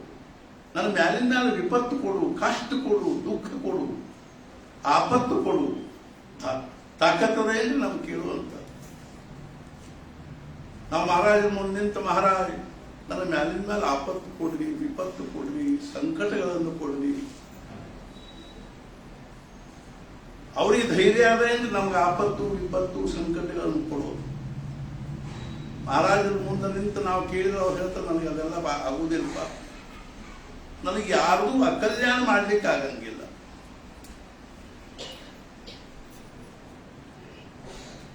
ಭಗವಂತ ಅನ್ಬೋದು ಇನ್ನೂ ಒಂದ್ಸಲ ಏನು ಅಂದ್ರೆ, ನಿನ್ನ ಪ್ರಾರಬ್ಧದಲ್ಲಿ ಅಕಲ್ಯಾಣ ಆಗೋದಿದ್ರೆ ನನಗೇನು ಅಂತ ತಪ್ಪಿಸ್ಲಿಕ್ಕೆ ಬರಂಗಿಲ್ಲ ಅಂತ ಅನುಭವ ಖರೆ. ಸದ್ಗುರುಗಳು ಎಂದೂ ಹಂಗಲ್ಲಿಕ್ಕೆ ಶಕ್ಕಿಲ್ಲ. ಏನು ಅಂದ್ರೆ, ನಾನು ನಿಮ್ಗೆ ಎಂದೂ ಅಕಲ್ಯಾಣ ಮಾಡ್ಲಿಕ್ಕೆ ಶಕ್ತಿ. ಅಂಥ ಸದ್ಗುರುಗಳು ನಮ್ಮ ಜೀವನದಲ್ಲಿ ಅಕಲ್ಯಾಣ ಮಾಡ್ಲಿಕ್ಕೆ ಶಕ್ಯ ಇದೆ. ಆದ್ರೆ ನಮಗದು ನಮ್ಮ ನಮ್ಮ ನಮ್ಮ ಒಂದು ಕಲ್ಪನೆಯಿಂದ, ನಮ್ಮ ದೃಷ್ಟಿಯಿಂದ ನಮಗೆ ಕ್ಷಣ ಕ್ಷಣಕ್ಕೆ ಅಕಲ್ಯಾಣದ ಭಾವನಾ ಬರ್ತದೆ, ಅತೃಪ್ತಿಯ ಭಾವನಾ, ಅಸಮಾಧಾನದ ಭಾವನಾ. ಇದು ಮುಖ್ಯ ಕಾರಣ ಏನು ಅಂದ್ರೆ, ನಮ್ಮ ಜೀವನ ಕಡೆ ನೋಡೋ ದೃಷ್ಟಿ ಇಲ್ಲ. ಆದ್ರಿಂದ ಹೇಳ್ತಾರೆ, you should look the life by the eyes of saint. ಸತ್ಪುರುಷರ ದೃಷ್ಟಿಯಿಂದ ನಾವು ಜೀವನವನ್ನು ನೋಡಿದ್ರೆ ಮಾತ್ರ ಆ ಜೀವನದ ಸರಿಯಾದ ನಮ್ಮ ವ್ಯಾಲ್ಯೂಯೇಷನ್, ಮೌಲ್ಯಮಾಪನ ಮಾಡ್ಲಿಕ್ಕೆ ಬರ್ತದೆ. ಹೊರತು ಇಲ್ಲದೇ ಇದ್ರೆ ನಮ್ಮ ದೃಷ್ಟಿ ಎಲ್ಲ ವಿಪರೀತದ, ಸ್ವಾರ್ಥಪೂರ್ಣದ, ವಾಸನಾಪೂರ್ಣದ, ವಿಕಾರಪೂರ್ಣದ, ವಿಕಲ್ಪಪೂರ್ಣದ. ಹಿಂಗಾಗಿ ನಮಗೆಲ್ಲ ಒಂದು ನಮ್ಮನ್ನು ವಿಪರೀತ ಕಾಣಿಸ್ತದೆ. ನಮ್ಮ ದೃಷ್ಟಿ ಸುಧಾರಿಸಬೇಕು ಅಂದ್ರೆ ಅದಕ್ಕೆ ಒಂದೇನು ಉಪಾಯ ಅಂದ್ರೆ, ಮಹಾರಾಜನ ಆಯುಷ್ಯ ತುಂಬ ಇದೆ ಭಗವಂತನ ನಾಮಸ್ಮರಣೆ. ನಮ್ಮ ದೃಷ್ಟಿ ಹೆಂಗೆ ಸುಧಾರಿಸ್ತದೆ, ಯಾಕೆ ಸುಧಾರಿಸ್ತದೆ, ಯಾವಾಗ ಸುಧಾರಿಸ್ತದೆ ಅಂತ ತಿಳ್ಕೊಂಡು ಕೇಳಿದ್ರೆ, ನಮ್ಮ ಅಂತಃಕರಣದಲ್ಲಿರ್ತಕ್ಕಂಥ ಇದೇನು ಮಾಲಿನ್ಯನೂ, ಈ ದೃಶ್ಯದ ಒಂದು ಮಾಲಿನ್ಯ ನಮ್ಮ ಅಂತಃಕರಣದಾಗ ಏನು ತುಂಬಿಕೊಂಡು ಅದೆಲ್ಲ ಸ್ವಚ್ಛ ಆಗುತ್ತೆ. ನಮ್ಮ ಅಂತಃಕರಣ ವೆಕಂಟ್ ಆಗುತ್ತೆ, ಸ್ವಚ್ಛ ಆಗುತ್ತೆ. ಅಂದ್ರೆ ಅರ್ಥ ಏನ್ರಿ ಅಂದ್ರೆ, ನಾವು ಜಗತ್ತನ್ನು ಮರಿಲಿಕ್ಕೆ ಬರಬೇಕು. ಟೈಮ್, ಸ್ಪೇಸ್ ಅಂಡ್ ಕಾಸ್, ದೇಶ ಕಾಲ ಮತ್ತು ಪ್ರಪಂಚ ಕಾರ್ಯಕಾಲ ಸಂಬಂಧಗಳನ್ನು ಮರೆಯೋದ್ರೊಳಗನೆ ಜೀವನದ ನಿಜವಾಗಿರ್ತಕ್ಕಂಥ ಉತ್ಕರ್ಷದ, ಜೀವನ ನಿಜವಾಗಿರ್ತಕ್ಕಂಥ ಸಾರ್ಥಕತ ಎಲ್ಲಾನು ಕಾಲವನ್ನು ಮರಿಲಿಕ್ಕೆ ಎಲ್ಲ ಸಾಧನ. ನಾಮಸ್ಮರಣೆ ಯಾಕೆ ಮಾಡ್ಬೇಕ್ರಿ? ಕಾಲವನ್ನು ಮರಿಲಿಕ್ಕೆ. ಎಷ್ಟೊತ್ತು ಕೂತೀವಿ ನಮಗೆ ನೆನಪಾಗು, ನಮ್ಮ ಕಲ್ಪನಾನ ಬರಲಿ ನೋಡ್ರಿ. 3 ತಾಸು ಕಳೆದು ನಮ್ಮ ಕಲ್ಪನಾನ ಬರಲಿ ಅಂದ್ರೆ ಆನಂದದಲ್ಲಿ ಏನ್ರಿ. ಒಂದೊಂದು ಕ್ಷಣ ಅಂದ್ರೆ ನಮ್ಗೊಂದೊಂದು ಯುಗ ಕಳೆದಂಗ ಆತು. ದುಃಖದಲ್ಲಿ ಕಾಲದ ಸ್ಮರಣೆಯಲ್ಲಿ ದುಃಖದ, ಕಾಲದ ವಿಸ್ಮರಣೆಯಲ್ಲಿ ಆನಂದ. ಎಲ್ಲ ಪ್ರಯತ್ನ ಧಳಪಡಿಸೋದೇ ಆಗ್ತದೆ. ದುಡ್ಡು ಗಳಿಸೋದು ಯಾಕೆ ಅಂದ್ರೆ, ಕಾಲದ ವಿಸ್ಮರಣೆಯನ್ನ ಮಾಡಲಿಕ್ಕೆ ಬೇಕಾಗುವ ಸಾಧನಗಳು ಸಿಗ್ತಾವಂತ ದುಡ್ಡುಗಳು. ಕಾಲವನ್ನು ಮರಿಲಿಕ್ಕೆ ಅನುಕೂಲವಾಗ್ತಕ್ಕಂಥ ಅಥವಾ ನಮಗೆ ಕಾಲವನ್ನು ಮರಿಲಿಕ್ಕೆ ಬೇಕಾಗಿರುವ ಸಾಧನ ಸಾಮಗ್ರಿಗಳು ಸಿಗ್ತಾವೆ ಅನ್ನೋ ದೃಷ್ಟಿಯಿಂದ ನಾವೇನ್ ಮಾಡ್ಲಿಕ್ಕೆ ಹತ್ತೀವಿ ಅಂದ್ರೆ, ವಸ್ತುಗಳ ಸಂಗ್ರಹ ಮಾಡ್ತೀವಿ. ಆ ವಸ್ತುಗಳ ಒಂದು ಸಹವಾಸದೊಳಗೆ ನಾವು ಕಾಲ ಮರಿಲಿಕ್ಕೆ ಪ್ರಯತ್ನ ಮಾಡ್ತೀವಿ. ಆದ್ರೆ ನಮ್ಮ ಭ್ರಮ ಏನದ ಅಂತ ತಿಳ್ಕೊಂಡು ಕೇಳಿ ಅದ್ರೊಳಗೆ ಕಾಲ ಮರಿಬಹುದು ಅನ್ನೋ ಭ್ರಮ ಅದು. ಆದ್ರೆ ಅದರೊಳಗೆ ಮತ್ತಿಷ್ಟು ನಾವು ಕಾಲದ ಒಂದು ಎದ್ರೊಳಗೆ ಹೋಗ್ತೀವಿ, ಕೊಳ್ಳದೊಳಗೆ ಹೊಕ್ಕೋತ ಹೋಗ್ತೀವಿ. ಮತ್ತಿಷ್ಟು ನಮ್ಮನ್ನು ಕಾಲದಲ್ಲಿ ಗಾಢವಾಗಿ ಈ ಪ್ರಪಂಚದ ಎಲ್ಲ ವಸ್ತುಗಳು, ವ್ಯಕ್ತಿಗಳು, ಪರಿಸ್ಥಿತಿಗಳು ನಮ್ಮನ್ನು ಮತ್ತಿಷ್ಟು ಕಾಲದಲ್ಲೇ ನುಗ್ಗಿಸ್ತಾವೆ. ಕಾಲವನ್ನು ಮರಿಲಿಕ್ಕೆ ನಾವು ಪ್ರಯತ್ನ ಮಾಡದ ಹೊರತು ಜೀವನದಲ್ಲಿ ನಮ್ಗೆ ಏನಾಗ್ಲಿಕ್ಕೆ ಶಕ್ಯ ಇಲ್ಲ, ಶಾಂತಿ ಸಮಾಧಾನ ಆಗ್ಲಿಕ್ಕೆ ಶಕ್ಯ. ಎಲ್ಲ ಸತ್ಪುರುಷರ ತಾತ್ಪರ್ಯ ಸಮಾಧಿ ಅಂದ್ರೆ ಕಾಲವನ್ನು ಮರೆತು ಕೂಡ್ಲಿಕ್ಕೆ ಬರಬೇಕು. ಕಾಲ ಮರೆಯೋದಿದ್ರ ಅರ್ಥ ಏನು ಅಂದ್ರೆ, ವಿಚಾರ ಮರಿಲಿಕ್ಕೆ ಬರಬೇಕು. ವಿಚಾರ ನಿರ್ವಿಚಾರ ಆಗ್ಲಿಕ್ಕೆ ಬರಬೇಕು. ವಿಚಾರ ಇಲ್ಲ ತಲೆ ಒಳಗೆ ಅಂದ್ರೆ ಕಾಲು ಮರ್ತೀವಿ. ಎಲ್ಲ ವಿಚಾರಗಳು ಎದುರೊಳಗೆ ಬಂದಾವಂದ್ರೆ ಕಾಲದ ಮರ್ಯಾದೆಯಲ್ಲಿ ಅದು. ಭೂತ ಭವಿಷ್ಯ ವರ್ತಮಾನ ಅರ್ಥಾತ್ ಭೂತಕಾಲ, ವರ್ತಮಾನ ಕಾಲ ಮತ್ತು ಭವಿಷ್ಯ ಕಾಲವನ್ನು ತಲೆಯಾಗ ಮೂಲಭೂತವಾಗಿ ಇಟ್ಟುಕೊಂಡಲೇ ವಿಚಾರ. ನಿನ್ನ ನಾನು ಹಂಗೆ ಮಾಡಿದೆ, ನಾಳೆ ಹಂಗೆ ಮಾಡ್ತೀನಿ, ಇವತ್ತು ಹಿಂಗಾತು. ವಸ್ತುಗಳನ್ನು ಇಟ್ಟುಕೊಂಡೇ ನಾವು ವಿಚಾರ ಮಾಡೋದು, ವ್ಯಕ್ತಿಗಳನ್ನು ಇಟ್ಟುಕೊಂಡೇ ವಿಚಾರ. ವಸ್ತು, ವ್ಯಕ್ತಿ ಮತ್ತು ಕಾಲವನ್ನು ಕ್ಷಣ ಹೊತ್ತು ಮರೀಲಿಕ್ಕೆ ಬರೋದು ಬಹಳ ದೊಡ್ಡ ಪುರುಷಾರ್ಥದ ಲಕ್ಷಣ. ಲೋಕಮಾನ್ಯ ತಿಲಕರು ಮಂಡಾಲೆ ಜೈಲಿನಲ್ಲಿದ್ದಾಗ 6 ವರ್ಷ ಮಂಡಾಲೆ ಜೈಲು ಶಿಕ್ಷೆ ಆಗಿತ್ತು. ಮಹಾರಾಜರು ಒಂದು ಮಾತು ಹೇಳಿದ್ರು ಲೋಕಮಾನ್ಯ ತಿಲಕರ ಬಗ್ಗೆ ಏನು ಅಂದ್ರೆ, ಒಂದು ವೇಳೆ ಅವರು ರಾಜಕಾರಣದಲ್ಲಿ ಬಿದ್ದಿದ್ದಿಲ್ಲ ಅಂದ್ರೆ ಬಹಳ ದೊಡ್ಡ ಸತ್ಪುರುಷರಾಗ್ತಿತ್ತು. ಛತ್ರಪತಿ ಶಿವಾಜಿ ಬಗ್ಗೆನೂ ಇದನ್ನ ಹೇಳಿದ್ರು. ಒಂದು ವೇಳೆ ಶಿವಾಜಿ ಅರ್ಥಾತ್ ಏನು ಅಂದ್ರೆ ಅವನು ರಾಜ ಆಗಿರದೇ ಇದ್ರೆ ಬಹಳ ದೊಡ್ಡ ಯೋಗಿ ಆಗ್ತಿದ್ದ, ಸತ್ಪುರುಷ ಆಗ್ತಿದ್ದ. ಎಲ್ಲ ಲಕ್ಷಣ ಅವರಲ್ಲದೆ. ಮಹಾರಾಜರಿಗೆ ಒಮ್ಮೆ ಲೋಕಮಾನ್ಯ ತಿಲಕರು ಮಹಾರಾಜರು ಪುಣೆಗೆ ಹೋದಾಗ ಲೋಕಮಾನ್ಯ ತಿಲಕರು ಅವನ್ನ ಭೇಟಿಯಾಗಿ ಬಂದು ರಾತ್ರಿ 10 ಗಂಟೆಗೆ ಜೊತೆಗೆ ಒಬ್ಬನ ಕನ್ನೀರು ತಗೊಂಡು ಕರ್ಕೊಂಡು ಗಾಯಕ್ವಾಡ ವಾಡಕ್ಕೆ ಮಹಾರಾಜರು ಅವನ್ನ ಭೇಟಿಯಾಗಿ ಬಂದರು. ಇಬ್ರು 1 ತಾಸು ಮಾತಾಡಿದರು. ಅವಾಗ ಲೋಕಮಾನ್ಯ ತಿಲಕರು ಮಹಾರಾಜರಿಗೆ ಏನು ಅಂದ್ರೆ, ಮಹಾರಾಜ ನಿಮ್ಮಂಥ ಮೇಧಾವಿಗಳು, ಲೋಕಮಾನ್ಯ ತಿಲಕರು ಮಹಾರಾಜರಿಗೆ ಅಂತಾರೆ ಈ ಮಾತು, ನಿಮ್ಮಂಥ ಮೇಧಾವಿಗಳು, ಪ್ರಜ್ಞಾವಂತರು, ಸಂಘಟನ ಸಾಮರ್ಥ್ಯ ಇರ್ತಕ್ಕಂಥವ್ರು ರಾಜಕಾರಣದಲ್ಲಿ ಬಿದ್ದಿದ್ದ ದೇಶದ ಬಹಳ ಹಿತ ಆಗ್ತಿತ್ತು. ಕೂಡ ಮಹಾರಾಜರು ಏನಂದ್ರು, ಕ್ಷಣ ಹೊತ್ತು ಪ್ರಾರಬ್ಧವನ್ನು ಬಾಜೂಕಿಟ್ಟು ನಾವು ವಿಚಾರ ಮಾಡಿದರೆ, ಅರ್ಥಾತ್ ಏನು ಅಂದ್ರೆ ಕ್ಷಣ ಹೊತ್ತು ನಾವು ಪ್ರಾರಬ್ಧಾನುಸಾರವಾಗಿ ನನಗೆ ಇದು ಪ್ರಾಪ್ತ ಆತು ಅನ್ನೋದನ್ನು ಬಾಜೂಕಿಟ್ಟು ವಿಚಾರ ಮಾಡಿದರೆ, ಅಧ್ಯಾತ್ಮ ಅನ್ನುವಂಥದ್ದು ರಾಜಕಾರಣಕ್ಕಿಂತಲೂ ಏನು ಕಡಿಮೆ ಇದಲ್ಲ ಅನ್ನುವಂಥ ಮಾತನ್ನು ನೀವು ಒಪ್ತೀರಿ. ಆದ್ರಿಂದ ನಾ ಇದನ್ನು ಮಾಡ್ತೀನಿ, ನೀವು ಅದನ್ನು ಮಾಡ್ತೀರಿ. ಅದ್ರ ಜೊತೆಗೆ ಇನ್ನೊಂದು ಮಾತು ಹೇಳಿದರು, ನೀವು ಹೇಳೋದು ಅತಿ ಬರೋಬ್ಬರಿ ಅದ ಖರೆ.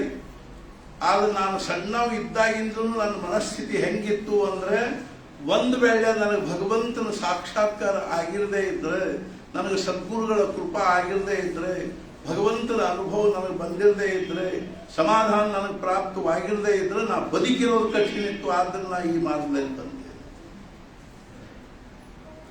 ಎಷ್ಟು ತಳಮಳ ಇತ್ತು ಅಂದ್ರೆ ಅವರಿಗೆ ನಾವು ಕಲ್ಪನಾ ಮಾಡ್ಲಿಕ್ಕೆ ಒಂದು ಕ್ಷಣ ಅವರಿಗೆ ಸಮಾಧಾನ ಅನ್ನಿಸ್ತಿದ್ದಿಲ್ಲ. ಅವ್ರು ಹೇಳಿದ್ರೆ ನಾನು ಭಗವಂತನ ದರ್ಶನ ಆಗದೆ ಒಂದು ಕ್ಷಣ ಬದುಕಿರ್ಲಿಕ್ಕೆ ಶಕ್ತಿ ಇದ್ದಿದ್ದಿಲ್ಲ. ಆದ್ರಿಂದ ನಾನು ಆ ಸಣ್ಣ ವಯಸ್ಸಿನಾಗನೇ ಸದ್ಗುರು ಶೋಧ ಮಾಡಲಿಕ್ಕೆ ನಾನು ಹೊರಗೆ ಬಂದೆ. ರಾಮಕೃಷ್ಣ ಪರಮಹಂಸರಿಗೆ ಎಂಥ ತಳಮಳ. ಸಾಯಂಕಾಲ ಆದ ಕೂಡಲೇ ಆ ದೇವಿ ಮಂದಿರದಲ್ಲಿ ಆರತಿ ಘಂಟಿ ಕೇಳಿಸಿದ ಕೂಡಲೇ ಅಕ್ಷರಶಃ ಅವ್ರು ಏನ್ ಮಾಡ್ತಿದ್ರು, ನೆಲಕ್ಕೆ ಮೂಗು ಹಚ್ಚಿ ತಿಕ್ಕಿ, ಮಾ ಆಜ್ ಬಿ ತುಮಾರ ದರ್ಶನ ನಹೀ ಹುವಾ, ಇವತ್ತು ನಿನ್ನ ದರ್ಶನ ಆಗಲಿಲ್ಲ, ಇವತ್ತಿನ ದಿವಸನೂ ವ್ಯರ್ಥ ಹೋಯ್ತು. ಇವತ್ತು ಮುಂಜಾನೆ ಸಹಜವಾಗಿ ಇವತ್ತು ಕಾಕಡಾರ್ತಿಗೂ ಬಂದಿದ್ವಿ, ಆಮೇಲೆ ಭಜನೆನೂ ಆಯ್ತು, ಮೋಕ್ಷ ಪ್ರಾಪ್ತಿಯ ಗುಟ್ಟು ನಾನು ಓದಿದೆ. ಬ್ರಹ್ಮಾನಂದ ಮಹಾರಾಜರು ಒಂದೊಂದು ಶಬ್ದ ಎಷ್ಟು ದಿವ್ಯವಾದದ್ದನ್ನು ಇಟ್ಟಾರೆ ಅಂತ ಅವಾಗ ನನಗೆ ಅನಿಸ್ತು. ನಾ ಶಶಿ ಮುಂದೆ ಹೇಳಿದೆ, ಹೇಳಿದ್ದೇನೆ, ಯಾರು ಮುಂದೆ ಹೇಳಿದ್ದೀನಿ, ನಾನು ಇವತ್ತು ಸಂಕಲ್ಪ ಮಾಡಿಸ್ತೀನಿ ಅಂತ ಹೇಳಿ. ಏನಂತ ಅಂದ್ರೆ, ನಾನು ಪ್ರತಿ ದಿವಸ 1 ಸಲ ಅಥವಾ 2 ಸಲ ಅಥವಾ 3 ಸಲ ಮೋಕ್ಷ ಪ್ರಾಪ್ತಿಯ ಗುಟ್ಟು ಓದ್ತೀನಿ ಅಂತ ನಾನು ಇವತ್ತು ಸಂಕಲ್ಪ ಮಾಡಿಸ್ತೀನಿ.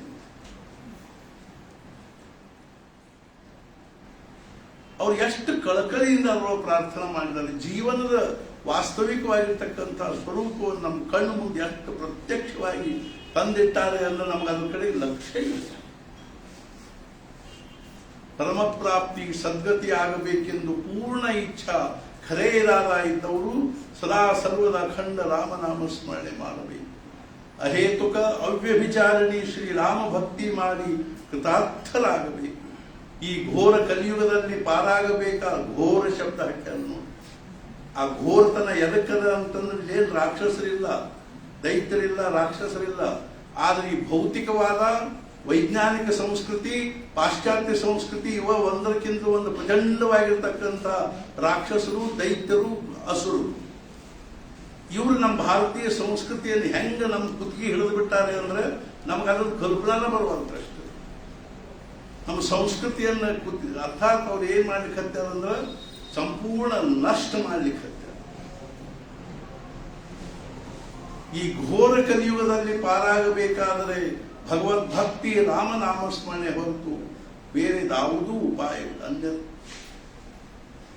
ಬ್ರಹ್ಮಾನಂದ ಮಹಾರಾಜರು ಷಟ್ಶಾಸ್ತ್ರದಲ್ಲಿ ವಿದ್ವಾನ್. ವಿಚಾರ ಮಾಡಿವೇನ್ರಿ ನಾವು ಒಮ್ಮೆಲೆ. ಅವರು ಅಷ್ಟೊಂದು ಸಂಕ್ಷಿಪ್ತವಾಗಿ ಬರೆದಿರಬೇಕಾದ್ರೊಳಗೆ ಅಷ್ಟು ಮರವಿರಬೇಕು.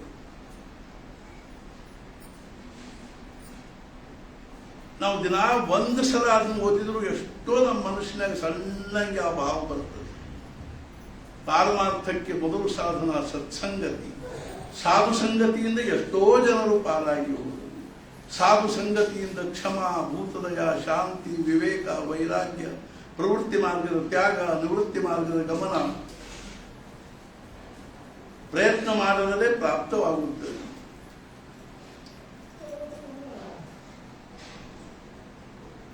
ಹೇ ರಾಮ, ಹೇ ದಯಾನಿಧಿ, ನನ್ನನ್ನು ಎಂದು ಉದ್ಧಾರ ಮಾಡ್ತೀವಿ. ನಿನ್ನ ಸಗುಣ ಮೂರ್ತಿ ಎಂದು ಕಂಡೇನು ರಾಮ, ತೀವ್ರ ದರ್ಶನ ಕೊಡು. ನಿನ್ನ ದರ್ಶನ ಆಗದ ಹೊರತು ಚೈನ ಇಲ್ಲ ರಾಮ. ನಾನು ಅಗಾಧ ಪಾಪಿ ಇದ್ದೇನೆ. ನನ್ನಂಥ ಕೆಟ್ಟವರು ಜಗತ್ತಿನಲ್ಲಿ ದಾರೂ ಇಲ್ಲ. ಹೇ ದಯಾ ಸಮುದ್ರ, ತೀವ್ರವಾಗಿ ಭವಸಮುದ್ರವನ್ನು ದಾಟಿಸು. ಸಂತತಿ, ಸಂಪತ್ತಿ ಮೊದಲಾದ ಐಹಿಕ ಪಾರತ್ರಿಕ ಸುಖವು ಏನೂ ಬೇಡ. ಅರ್ಥಾತ್ ಏನು ಎಷ್ಟು ಕಳಕಳಿಯಿಂದ ಹೇಳಿದ್ದಾರೆ. ಆದ್ರೆ ನನಗನ್ನಿಸ್ತೇನು, ನಾವು ದಿನ ಒಂದು ಸಲ ಆದ್ರೂ ಒಂದು ಎಷ್ಟೋ ಎಷ್ಟು ಕಠಿಣದರೆ ನಮಗೆ ಇವತ್ತು ಪರಿಸ್ಥಿತಿ ಅಂತಂದ್ರೆ ಸತ್ಸಂಗ ಸಿಗೋದು ಎಷ್ಟು ಕಠಿಣ. ನಿನ್ನೆ ಪ್ರವಚನದಲ್ಲೇನು ಬಂತು, ಮಹಾರಾಜರ ಪ್ರವಚನದಲ್ಲಿ, ಅಥವಾ ನಾವು ಇವತ್ತು 2-3 ದಿವಸ ಬರ್ಬೋದು. ಸತ್ಸಂಗ ಎಷ್ಟು ಕಠಿಣದ ಅಂದ್ರೆ ಮನಿ ಹತ್ರ ಇದ್ರೂ ಸತ್ಸಂಗ ಒದಗಂಗಿಲ್ಲ, ಮನಿ ದೂರ ಇದ್ರೂ ಸತ್ಸಂಗ ಒದಗಂಗಿಲ್ಲ. ನಿನ್ನ ಮಹಾರಾಜರ ಪ್ರವಚನದ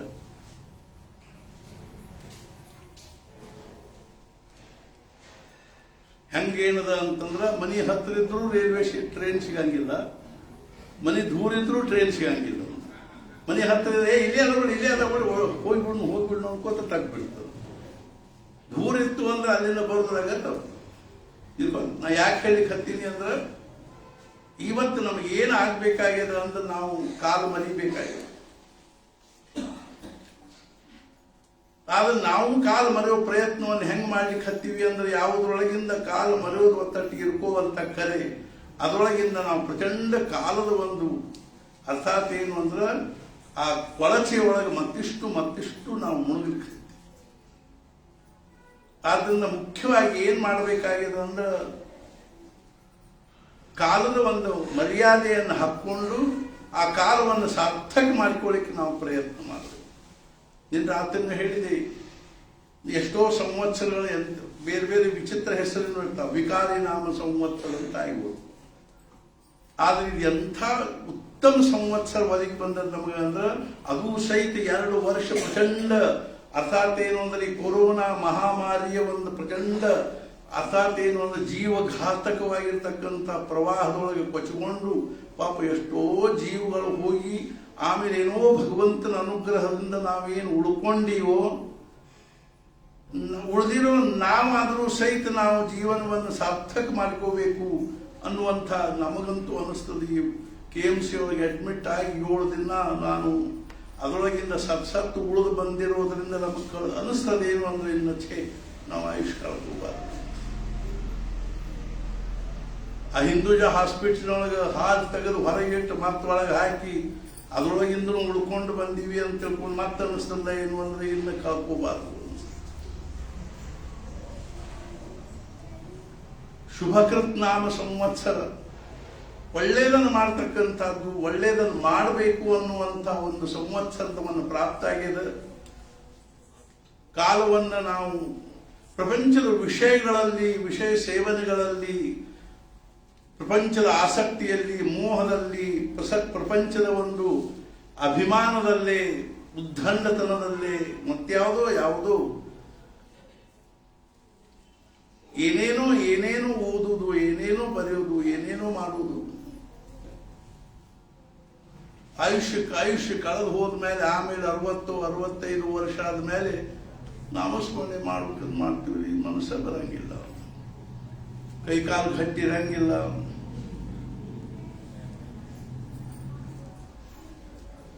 ಅಂಥ ಪರಿಸ್ಥಿತಿ ಒಳಗೆ ಮನಸ್ಸು 60 ವರ್ಷಗಟ್ಟಲೆ ಪಾಪ ಅವ್ರದ್ದು ಆಯುಷ್ಯ ಎಲ್ಲ, ನಮ್ದು 70 ವರ್ಷ ಬರೇ ಪ್ರಪಂಚದ ವಿಚಾರ ಮಾಡಿ ಅದ ವಿಚಾರಗಳು ತಲೆಯಾಗಿ ತಿರುಗ್ತಿರ್ತಾವೆ. ಆದರೂ ಸಹಿತ ನಾವು ಸಾವಧಾನ ಆಗ್ಬೇಕಾಗಿಲ್ಲ. ಏನು ಅಂದ್ರೆ ಉಳಿದಿರೋ ಎಷ್ಟರೇ ಆಯುಷ್ಯ ಇರ್ಕೋವಂತಕ್ಕೆ ನಾವು ಅತ್ಯಂತ ಆಗ್ರಹದಿಂದ ಪ್ರಯತ್ನ ಪೂರ್ವಕವಾಗಿ ನಾವು ಮಹಾರಾಜರು ಆಗ್ರಹದಿಂದ ಭಗವಂತನ ನಾಮಸ್ಮರಣೆ ಮಾಡ್ಲಿಕ್ಕೆ ಹತ್ತೀವಿ ಅಂದ್ರೆ ನಿಧಾನವಾಗಿ ನಾವು ಬಾಯ ಕೂಡ್ಲಿಕ್ಕೆ ಹತ್ತು, ನೆನಪು ಬರ್ಲಿಕ್ಕೆ ಹತ್ತು. ಆಮೇಲೆ ಅದ್ರೊಳಗೆ ಏನಾಗ್ಲಿಕ್ಕೆ ಹತ್ತದ ಅಂದ್ರೆ ದಿವ್ಯವಾಗಿರ್ತಕ್ಕಂಥ ರಸಾನುಭೂತಿ ಆಗ್ಲಿಕ್ಕೆ, ಅದರೊಳಗೆ ನಮ್ಗೆ ಸಮಾಧಾನ ಅನ್ಸ್ಲಿಕ್ಕೆ ಹತ್ತದ, ಆನಂದ ಅನ್ಸ್ಲಿಕ್ಕೆ ಹತ್ತದ, ಜಗತ್ತು ಮರಿಲಿಕ್ಕೆ ಹತ್ತದ. ಆಮೇಲೆ ತಲೆಯಾಗಿನ ವಿಚಾರ ಎಷ್ಟು ಕಡಿಮೆ ಆಗ್ತಾವನು ಅಷ್ಟು ನಾವು ಜಗತ್ತನ್ನು ಮರ್ತಂಗ. ನಾವು ನೇಮಾವರೊಳಗಿದ್ದಾಗ ಅಲ್ಲಿ 127 ವರ್ಷ ಸ್ವಾಮೀಜಿ ಇದ್ರು. ನಾನು ಅವ್ರ ಜೊತೆಗೆ 2-3 ವರ್ಷ ಇದ್ದೆ. ನಮಗೆ ಸತ್ಸಂಗದ ಮಹತ್ವ ಗೊತ್ತಿಲ್ರಿ ನಿಜವಾಗಿ. ನಮ್ಗೆ ಆಶ್ಚರ್ಯ ಆಗ್ತದೆ, ಉತ್ತರ ಭಾರತದಲ್ಲಿ ದೊಡ್ಡ ಶ್ರೀಮಂತರು, ಕೋಟ್ಯಾಧೀಶರು, ದೊಡ್ಡ ಶೇಡ್ಜಿಗಳು, ದೊಡ್ಡ ಇವ್ರು ಏನ್ ಮಾಡ್ತಾರೆ ಅಂತಂದ್ರೆ ತಿಂಗಳಾನುಗಟ್ಟಲೆ ಋಷಿಕೇಶದೊಳಗ ಹರಿದ್ವಾರದೊಳಗ ಗಂಡ ಹೆಂಡತಿ ಬರ್ತಾರೆ, ವಯಸ್ಸಾಗಿರ್ತದೆ, ಒಂದು ರೂಮ್ ಒಂದು ಖೋಲಿ ಹಿಡ್ಕೊಂಡು ಅಲ್ಲಿ ಏನ್ ಮಾಡ್ತಾರೆ, ಇಡೀ ದಿವಸ ಅಲ್ಲಿ ಅನೇಕ ಪ್ರವಚನ ಕೇಳುವುದು, ಜಪ ತಪ ಮಾಡುವುದು, ಸತ್ಸಂಗ ಸಲುವಾಗಿನೇ ಬಂದು ಅಲ್ಲಿ ಇದ್ದುಕೊಂಡು ಸತ್ಸಂಗ ಮಾಡ್ತಿರ್ತಾರೆ. ನಮಗೆ ಸತ್ಸಂಗದ ಮಹತ್ವದ ಕಲ್ಪನಾ ಇಲ್ರಿ. ಅಲ್ಲಿ ಭಜನಾನಂದ ಅಂತ ಒಬ್ಬರು ಸ್ವಾಮೀಜಿ ಇದ್ರು ಋಷಿಕೇಶ್ವರು. ನಾನು ಅಲ್ಲಿದ್ದಾಗ ಅವ್ರು ಹೇಳ್ತಿದ್ರೆ ಏನು ಅಂದ್ರೆ, 1000 किताबों से जो नहीं मिलता है वो साधु के सहवास से मिलता है. ಬರೇ ನಾವು ಪುಸ್ತಕ ಓದ್ಕೋತ ಕೂತ ತಿಳಿತ ಅಂತ ತಿಳ್ಕೊಂಡಿದ್ರ ತಿಳಿಯಂಗಿಲ್ರಿ. ಹಂಗಿಲ್ಲ. ಸದ್ಗುರುಗಳ ಕೃಪಾ ಆಗಲು ಹೊರ್ತದೆ. ಏನು ವಿಷಯ ಎಷ್ಟು ತಿಳಿದ್ರು ಆ ತಿಳುವಳಿಕೆನೇ ನಮ್ಮ ಮುಖ್ಯ ತಿಳುವಳಿಕೆಗೆ ಅಡ್ಡ ಬರ್ತದೆ. ಆ ಜ್ಞಾನನೇ ನಮ್ಮ ಮುಖ್ಯ ಜ್ಞಾನ ಏನು ನಮಗೆ ಆಗಬೇಕಾಗಿದನೋ ಅದಕ್ಕೆ ಅಡ್ಡ ಬರ್ತದೆ. ಅದು ಕೇವಲ ಸದ್ಗುರುಗಳ ಕೃಪಾ ಆದಾಗ ಮಾತ್ರ ಅದು ಆ ಒಂದು ದಿವ್ಯ ಭಾವ ಅವಸ್ಥಾ ಬರ್ತದೆ. ಭೂಮಿಕಾ, ಈ ದೇಹ ನಾನಲ್ಲ ಅನ್ನುವಂಥ ಭಾವ. ಅವ್ರ ನೇಮಾವರ ಸ್ವಾಮೀಜಿ ಅವರು ಒಂದು ದಿವಸ ಹೇಳಿದ್ರು. ನಾನು ಅವ್ರನ್ನ ಸಹಜ ಕೇಳಿದೆ. ರಾತ್ರಿ 9 ಗಂಟೆಗೆ ಎಲ್ಲರೂ ಕೂತಿರ್ತಿದ್ವಿ. ಅವಾಗ ಕೇಳಿದೆ, ಸ್ವಾमीजी दुनिया में इतना सब अत्याचार अनाचार चल रहा है, दुराचार, इसके लिए क्या करना चाहिए? और इन ಗೋಣ ಕೆಳ ಮಾಡ್ಕೊಂಡು ಕೂತಿರ್ತಿದ್ರು. ಒಮ್ಮೆಲೆ ಮಾರಿ ಮ್ಯಾಲೆತ್ತಿ, दत्तात्रेय जी स्वामी जी, इन सब बातों से तुमको क्या करना है? दुनिया खड्डे में जाने दो, तुम अपने उद्धार का विचार करो. ನನಗೆ ಇದು ಚಲೋ ಅನ್ನಿಸ್ಲಿಲ್ರಿ ಅವರಂದು. ದುನಿಯಾ ಖಡ್ಡೆ ಮೇ ಜಾನೆ ದೋ. ಎಷ್ಟು ದಿವಸ ತನಕ ಅದು ನನಗೆ ಬಗೆಹರಿಲಿಲ್ಲ ವಿಚಾರ, ಸಮಾಧಾನ ಆಗಲಿಲ್ಲ. ಅದರಿಂದ ದುನಿಯಾ ಖಡ್ಡೆ ಮೇ ಜಾನೆ ದೋ ಅಂತ ಹೆಂಗೆ? ಸಮಾಜ ಸಲುವಾಗಿ ಅಷ್ಟು ಮಾಡ್ತೀವಿ ಇಷ್ಟು ಮಾಡ್ತೀವಿ ಅಂತಾರೆ, ಮಾಡಬೇಕು ಅಂತಾರೆ, ಅದು ಸಲ ಧರ್ಪಡಿಸಬೇಕು. ದುನಿಯಾ ಖಡ್ಡೆ ಮೇ ಜಾನೆ ದೋ. ಇತ್ತಿತ್ಲಾಗಿ ತಿಳಿಲಿಕ್ಕೆ ಹತ್ತದ್ರ ಅರ್ಥ ಏನು? ನಾವು ಭಗವಂತನ ನಾಮಸ್ಮರಣೆ ಮಾಡಬೇಕು ಅಂತ ಕೂತೀವಿ, ಆವಾಗ ತಲೆಯಾಗ 108 ವಿಚಾರ ಬರ್ಲಿಕ್ಕೆ ಹತ್ಯಾವ. ಓ ದುನಿಯಾ ಖಡ್ಡೆ ಮೇ ಜಾನೆ, ಆ ವಿಚಾರ ಖಡ್ಡೆ ಮೇ ಜಾನೆದು ಅಂದ್ರೆ ಮಾತ್ರ ನಿಮಗೆ ಉದ್ಧಾರದ ಸಾಧನೆ ಶಕ್ಯದನೆ ಹೊರತು ಪ್ರತ್ಯಕ್ಷ ಒಂದು ಅರ್ಥಾತ್ ದುನಿಯಾ ಏನು ಖಡ್ಡೆ ತೆಗ್ಗಿನಾಗ ಒಗಿಬೇಕಾದ ಅವಶ್ಯಕತೆ. ತಲೆಯಾಗ ಬರೋ ವಿಚಾರ ತೆಗೆದು ಒಗಿಬೇಕು, ತೆಗ್ಗಿನಾಗ ಹಾಳು ಗುಂಡಿ ಒಳಗೆ ಒಗಿಬೇಕು. ಲೋಕಮಾನ್ ತಿಲಕರು ಮಂಡಾಲೆ ಜೈಲಿನಲ್ಲಿದ್ದಾಗಿದೆ ಹೇಳಿಕ್ಕೆ ಹತ್ತಿದ್ದೆ. ಮುಂಜಾನೆ ಒಂದು ಅರ್ಧ ತಾಸು, ಸಂಜೆಗೆ ಅರ್ಧ ತಾಸು ತಲೆನ ತಮ್ಮದ ಉಪ್ಪನ್ನು ಹೊತ್ಕೊಂಡು ಕಣ್ಣು ಮುಚ್ಕೊಂಡು ಕೂಡ್ತಿದ್ರು. ಅವ್ರಿಗೆ ಅಡಿಗೆ ಮಾಡ್ಲಿಕ್ಕೆ ಒಬ್ಬ ರಾಮಕೃಷ್ಣ ಕುಲಕರ್ಣಿ ಅಂತಿದ್ದ. ಅವ್ನು ಕೇಳಿದ, दादा तुम्ही सकाळी संध्याकाळी डोक्यावर पांघरून घेऊन काय करता? तली ಮೇಲೆ ಹೊತ್ಕೊಂಡು ಕೂತ್ಕೊಂಡು ಏನು ಮಾಡ್ತೀರಿ? ಅವಾಗ ಅವ್ರು ಹೇಳಿದ್ರು ಕಾಯಕರ್ತೋ म्हणजे ನಿರ್ವಿಚಾರ असतो ಅಂತ. ದೊಡ್ಡ ಮನುಷ್ಯರೇ ಖರೆ, ಅಂಥವ್ರಿಗೆ ನಾವು ದೊಡ್ಡವ್ರು ಅನ್ಬೇಕು. ಬರೇ 24 ತಾಸು ತಲೆ ವಿಚಾರ ಮಾಡಿ ಮಾಡಿ ಮಾಡಿ ತಲೆ ಕೆಡಿಸ್ಕೊಳ್ಳೋರು ದೊಡ್ಡವ್ರಲ್ಲ. ಅವಕ್ಕ ಅವ್ರು ರಗಡಾಗಿರ್ತ ಅವ್ರೇನು ದೊಡ್ಡವ್ರು. ನಿರ್ವಿಚಾರ ಇದು ನಮ್ಮ ಭಾರತೀಯ ಸಂಸ್ಕೃತಿಯ ಮಹಾನತೆಯ ಲಕ್ಷಣ. ನಿರ್ವಿಚಾರ ವೈಶಾರದ್ಯಾಂ ಅಧ್ಯಾತ್ಮ ಪ್ರಸಾದ. ನಾವು ನಿರ್ವಿಚಾರ ಆಗೋದ್ರೊಳಗೆ ವಿಶಾರದ ಆದ್ರೆ ಮಾತ್ರ ಅಧ್ಯಾತ್ಮದನೆ ಹೊರತು ಮಹಾರಾಜರು ಅಖಂಡ ತುರ್ಯಾತೀತ ಅವಸ್ಥಾ ಹೇ ನಿರಂತರ. ಅಖಂಡ ನಿರ್ವಿಚಾರ ಭಾವದಲ್ಲಿರ್ತಕ್ಕಂಥ ನಾವು ಇವತ್ತು ಎಷ್ಟರೇ ಕಸ ತುಂಬಿಕೊಂಡಿವಿ ಅಂದ್ರೆ ಕಲೆಕ್ಷನ್ ಆಫ್ ಇನ್ಫಾರ್ಮೇಶನ್ ಕಸ ಅದೆಲ್ಲ. ಅದನ್ನು ತುಂಬಿಕೊಂಡು 4 ದುಡ್ಡು ಗಳಿಸ್ತೀವಿ, ಅದ ಒಂದು ದೊಡ್ಡ ಪುರುಷಾರ್ಥ ಅಂತ ತಿಳ್ಬೋದು. ನಮ್ಮ ಭಾರತೀಯ ಸಂಸ್ಕೃತಿಯ ಮಹಾನತೆಯರೊಳಗದಂದ್ರ ನಾವು ವೆಕೆಂಟ್ ಆಗೋದ್ರಾಗ, ಶೂನ್ಯ ಆಗೋದು, ನಿರ್ವಿಚಾರ ಆಗೋದ್ರೊಳಗ. ಅವಾಗ ಲೋಕಮಾನ್ಯ ತಿಲಕರು ಹೇಳಿದ್ರು ನಿರ್ವಿಚಾರ ಆಗೋದು. ಹಂಗೆ ನಿರ್ವಿಚಾರ ಆದ್ರೆ ಏನಾಗ್ತದೆ ನಿಮ್ಗೆ?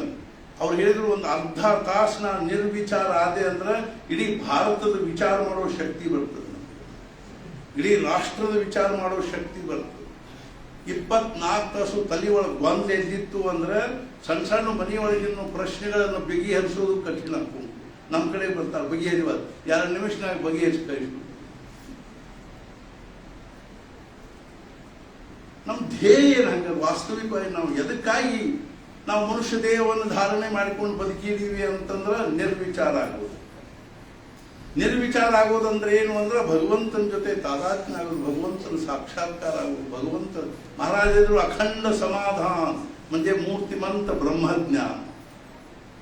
ನನ್ನ ಸಮಾಧಾನ ಈ ಜಗತ್ತಿನೊಳಗೆ ಯಾವುದೇ ವಸ್ತು ವ್ಯಕ್ತಿ ಪರಿಸ್ಥಿತಿಯಿಂದ ಭಂಗ ಆಗಂಗಿಲ್ಲ ಅನ್ನುವಂಥ ಅವಸ್ಥೆನೇ ನಮ್ಮ ಭಾರತೀಯ ಸಂಸ್ಕೃತಿಯ ಒಂದು ಬಹಳ ದೊಡ್ಡದಾಗಿರ್ತಕ್ಕಂಥ ಏನದ ಧ್ಯೇಯ, ಅದು ನಿಶ್ಚಯ. ಅದು ಇಷ್ಟಕ್ಕಾಗೇನೆ ನಾವು ಈ ಸತ್ಪುರುಷರ ಸಾನ್ನಿಧ್ಯದಲ್ಲಿ ಬಿದ್ದುಕೊಂಡಿರುವುದಷ್ಟೇ.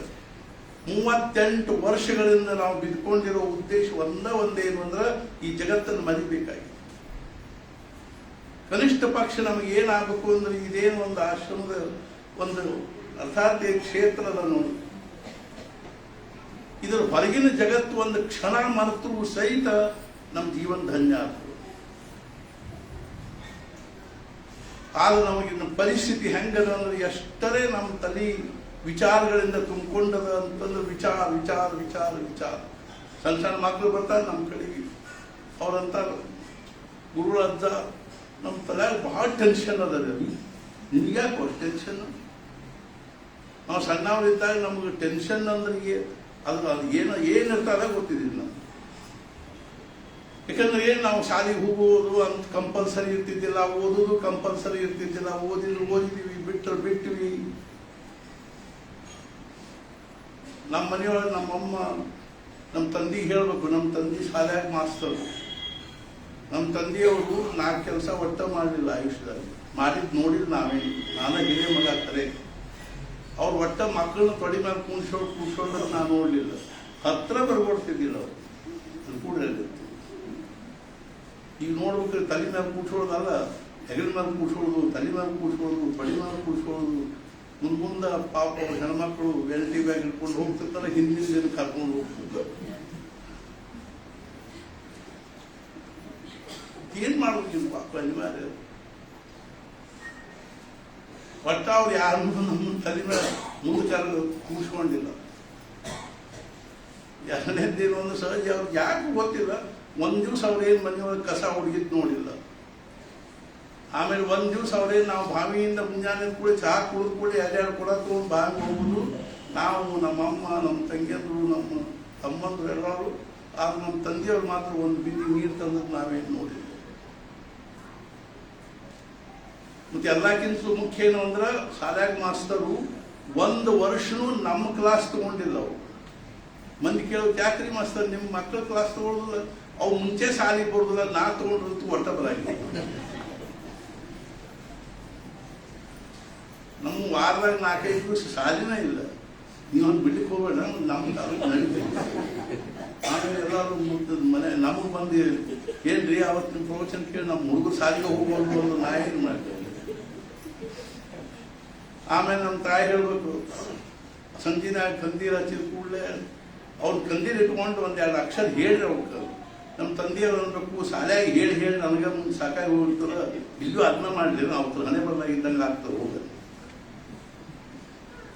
ಬಿಕಾಸ್ ನಾನು ಹೇಳಬೇಕು ಹೇಳಬಾರ್ದು ಅನ್ನೋದು ಮುಖ್ಯ ಅಲ್ಲ. ಎಷ್ಟು ನನಗೆ ಸಲಹೆ ತಲೆ ಕೆಡಿಸ್ಕೊಂಡು ಇಷ್ಟು ಮಾಡಿ ಏನಾರ ಹಂಗ ಪ್ರಪಂಚ ಜೀವನದೊಳಗೆ ನಮಗೆ ಸಮಾಧಾನ ಆತಪ್ಪ, ಧನ್ಯ ಆಗಿವಿ. ನಮ್ಮೆಲ್ಲ ಮಕ್ಕಳು ಏನದ ಅಗದಿ ಉತ್ತಮ ದೊಡ್ಡ ನೌಕರಿ ಮಾಡ್ತಾರೆ, ಎಲ್ಲ ಚಲೋ ಇದು ಇದೆ, ಆ ದೇಶ ಈ ದೇಶದಾಗಿದ್ದಾರೆ. ಮೊನ್ನೆ ನಾನು ಪ್ರವಚನದಾಗ ಹೇಳಿದ್, ಯಾಕೆ ಹೋಗ್ಬೇಕು ನಾವು ವಿದೇಶಕ್ಕೆ? ನಮ್ಮ ದೇಶದಲ್ಲಿ ಅನ್ನ ವಸ್ತ್ರ ಆಸರೆ ನಮ್ಗೆ ಸಿಗುವುದಿಲ್ಲ. ನಾವು ಆಯಾ ಆ ದೇಶಗಳಿಗೆ ಹೋಗಿ ನಾವು ಅರ್ಥಾತ್ ಏನು ಅಂದ್ರೆ ನಾವು ಹೇಳಿದ ಅವತ್ತು ನಾನು ಏನು ಅಂದ್ರೆ, ನಾವು ಯಾಕೆ ಅಲ್ಲಿ ಹೋಗಿ ನಾವು ಏನ್ ಮಾಡಬೇಕು ಅಂದ್ರೆ ಭಿಕಾರಿಗಳ ಗತೆ ಕೈ ಒಡ್ಡಬೇಕಂತ. ನಾವು ಎಷ್ಟರೇ ಅದ್ರ ಬೆನ್ನು ಹತ್ತೀವಿ, ಲೋಭ, ದುಡ್ಡು, ಅದು ಐಶ್ವರ್ಯ, ಭೋಗ. ನಮ್ಮ ಅರ್ಥಾತ್ ನಮ್ಮ ದೇಶದಲ್ಲಿ ನಮಗೊಂದು ಸಣ್ಣ ಜಗ ಸಿಗುವುದಿಲ್ಲ, ನಮಗೊಂದು ಹೊಟ್ಟೆ ತುಂಬ ಅನ್ನ ಸಿಗಂಗಿಲ್ಲ, ಮೈ ತುಂಬ ಬಟ್ಟೆ ಸಿಗಂಗಿಲ್ಲ. ಅರ್ಥಾತ್ ರೋಟಿ ಕಪಡ ಮಕಾನ್ ಸಲುವಾಗಿ ಎಷ್ಟು ಆಯುಷ್ಯ ಹಾಕ್ತಾ ಇದ್ದೀವಿ. ತಿರುಗಿ ಮುರುಗಿ ಏನಪ್ಪಾ ಅಂದ್ರೆ ಈ ದೇಹವನ್ನು ಆಯುಷ್ಯ ತುಂಬ ಅದು ಸಾಯೋ ತನಕನೂ ಕಾಯ್ಕೊಂಡು ಹೋಗುದು. ಏನ್ ನಾವು ಕಾಯ್ಕೊಂಡು ಹೋದ್ರೆ ಏನ್ ತಾಯಿ? ನಾ ಯಾವುದೋ ಒಂದು ಸಿನಿಮಾದಾಗ ನೋಡಿದ್ದೆ ಸರ್, ಗಂಡ ಇದ್ದಾಗ ಅವರಿಬ್ರು ಗಂಡ ಹೆಂಡತಿ ಮಾತಾಡ್ಕೊಂಡು ಕೂತಿರ್ತಾರೆ. ಗಂಡ ಅಂತ ಹಮಾರೇ ಪಿತಾಜಿ ಮರನೆ ಕೆ ಪಹಲೆ ಜಿಂದಾ ಥೇ, ಮತ್ತೇನು ಎಲ್ಲಿಂದ ಇರ್ತಾರೆ.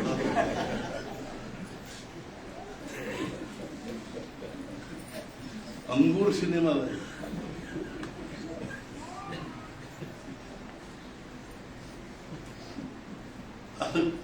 ಕಾಮಿಡಿನೇ ಇತ್ತದು. ಹಮಾರೇ ಪಿತಾಜಿ ಮರನೆ ಕೆ ಪಹಲೆ ಜಿಂದಾ ಥೇ. ನಾವೆಲ್ಲರೂ ಮರಣಕ್ಕೆ ಪಹಲೆ ಜಿಂದಾ ಹಿ रहेंगे. ಮತ್ತು ಯಾರು ನಮ್ಮ ಮರಣವನ್ನು ತಪ್ಪಿಸ್ಲಿಕ್ಕೆ ಶಕ್ತಿಲ್ಲ. सरता संचिताता शेष नाही क्षणाचा अवकाश भरता न भरता निमेष दावेचिला. ಮನೆ ಪಾಪ ಹೆಣ್ಮಗಳು ಬಿದ್ರು ಹೋದ್ರು, ಏನ್ ಮಾಡ್ಲಿಕ್ಕೆ ಡಾಕ್ಟರ್ಸ್ ಬಂದು ನೋಡ್ಲಿಕ್ಕೂ ಅವಸರ ಆಗಿದೆ, ಅಂದ್ರೆ ಸಮಯ ಆಗಿದೆ.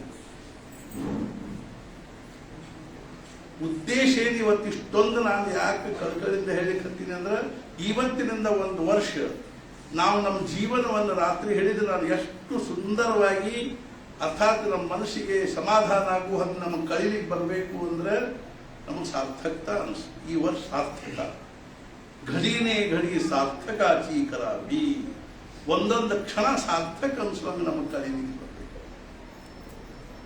ನಮಗೆ ಇವತ್ತು ಅನಿಸ್ತದೆ, ಈಗ ಸದ್ಯ ನಮಗೆ ಅನಿಸ್ತಲ್ಲ ಏನಂದ್ರೆ, ಇವತ್ತು ಮುಂಜಾನೆ 5:30 ಹಿಡ್ಕೊಂಡು ಅರ್ಥಾತ್ ಮುಂಜಾನೆಯಿಂದ ಇಷ್ಟೊತ್ತು ತನಕನೂ ನಾವು ಸದ್ಗುರುಗಳ ಸಾನ್ನಿಧ್ಯದಲ್ಲಿ ಏನ್ ಮಾಡ್ತಾ ಇದ್ದೀವಿ ಅಂದ್ರೆ ನಾಮಸ್ಮರಣೆ, ಭಜನೆ, ಅರ್ಥಾತ್ ಏನು ಪ್ರದಕ್ಷಿಣೆ ಮಾಡ್ತಾ ಇದ್ದೀವಿ. ಎಷ್ಟು ಸಮಾಧಾನ. ನಾನು ಹೇಳಿದೆ ಬೆಳಿಗ್ಗೆ ಧೋ ಮಳೆ ಬಂದು ನಿಂದ ಹೇಳಿದೆ, ಮಳೆ ಬಂತು ಅಂದ್ರೆ ಸಾಯಂಕಾಲ ತನಕ ಹೆಂಗೆ ತಂಪು ಅನಿಸ್ತದ. ಹಂಗೆ ನಾವು ಮುಂಜಾನೆ ಎದ್ದು ಸ್ವಲ್ಪ ಹೊತ್ತು ಭಗವಂತನ ನಾಮಸ್ಮರಣೆ ಮಾಡಿದ್ವಿ, ಒಂದು ಪ್ರವಚನ ಓದಿದ್ದೀವಿ. ಓದ್ಲಿಕ್ಕೆ ಆಗಂಗಿಲ್ಲ ಅಂತ ನನ್ನ ಗಂಟ್ಲು ಎಷ್ಟೋ ತ್ರಾಸ ಆದರೂ ಸಹಿತ ಅರ್ಥಾತ್ ಖ್ಯಾಕರಿಸ್ಕೋತ ಕೆಮ್ಕೋತ ದಿನ ಒಂದು ಪ್ರವಚನ ಓದ್ತೀನಿ, ಒಂದು ಚರಿತ್ರೆ ಓದ್ತೀನಿ, 3 ಭಾಷಾದಾಗೂ ಓದ್ತೀನಿ. ಯಾಕೆಂದ್ರೆ ಯಾವ ಭಾಷಾದಾಗೂ ಕೇಳಿ. ಮೊನ್ನೆ ಇವರು ಕೃಷ್ಣಕಾಂತ್ ಕುಲಕರ್ಣಿ IIT ಒಳಗೆ ಅವ್ರು HOD ಇದ್ದಾರೆ, ಅವ್ರು ಫೋನ್ ಬಂದಿತ್ತು. ಅವ್ರು ಹೇಳಿದರು, ಮೊನ್ನೆ ನಮ್ಮಲ್ಲಿ ಮಾರುತಿ ಸ್ಥಾಪನಾ ಮಾಡೋರಿದ್ದೀವಿ ಅಂದ ಕೂಡಲೇ ಅವ್ರ ಪಾಪ ಅವ್ರಿಗೆ ನಾನು ಆ ಮಾರುತಿಗೆ ಏನು ಖರ್ಚು ಬರ್ತಾ ಕೊಡ್ತೀನಿ ರೀ ಅಂದರು. ಇಚ್ಛಾ ಅಂದೆ 3.5 ಲಕ್ಷ ರೂಪಾಯಿ ಕೊಟ್ಟರು. ಮಾರುತಿಗೆ ಅಷ್ಟು ಕೊಡ್ತೀವಿ ಅಂತ ಹೇಳಿದ್ವಿ.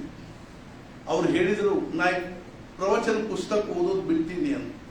ನಿಮ್ಮ ಪ್ರವಚನ ನೀವು ಓದೋದನ್ನು ಕೇಳ್ತೀನಿ. ನನಗೆ ಭಾಳ ಬಯಸಿ ಸಮಾಧಾನ ಅನ್ನಿಸ್ತದೆ. ನಾನು ಓದಿದ ಸಾರ್ಥಕ ಆಗ್ಬೋದು. ನೀವು ಒಬ್ರು ಕೇಳಿದ್ರು ಸಾಕು, ನನ್ನ ಸಾರ್ಥಕ. ನಮ್ಗೆ ಕಳಕಳಿ ಇದೆ. ಏನಾದರೂ ನಾವು ಸದ್ಗುರುಗಳ ದಿವ್ಯ ಸಾನ್ನಿಧ್ಯದಲ್ಲಿ 38 ವರ್ಷ ಕಳೆದೀವಿ. ಮಹಾರಾಜರು ಹೇಳ್ತಿದ್ರು, ಒಂದು ಸಮಾಜದ ಒಂದು ಶತಮಾನದಲ್ಲಿ ಒಬ್ಬನಿಗಾದರೂ ನಾನು ನನ್ನ ಆಯುಷ್ಯವನ್ನು ಭಗವಂತನ ನಾಮಸ್ಮರಣೆಯಲ್ಲಿ ಕಳೀಬೇಕು ಅಥವಾ ನನ್ನ ಜೀವನದಲ್ಲಿ ನಾನು ಬಹಳಷ್ಟು ನಾಮಸ್ಮರಣೆ ಮಾಡಬೇಕು ಅಂತ ಅನಿಸ್ತೀವ ಅಂದ್ರೆ ಆ ಸಮಾಜದ ಭಾಗ್ಯ ತೆಗೀತು ಅಂತ.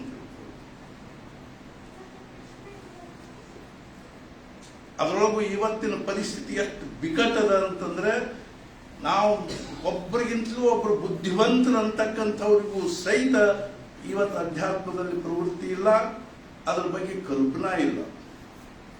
ಅಥವಾ ಭಗವಂತನ ಜೀವನದಲ್ಲಿ ನನ್ನ ಪ್ರಪಂಚದಲ್ಲಿ ಭಗವಂತ ಬೇಕು, ಭಗವಂತನ ಹೊರತು ನನ್ನ ಪ್ರಪಂಚ ನಡೆಯಂಗಿಲ್ಲ ಅನಿಸುವಂತಹದ್ದಷ್ಟಾದರೂ ಇದ್ರೂ ನಮ್ಮ ಜೀವನ ಸಾರ್ಥಕ.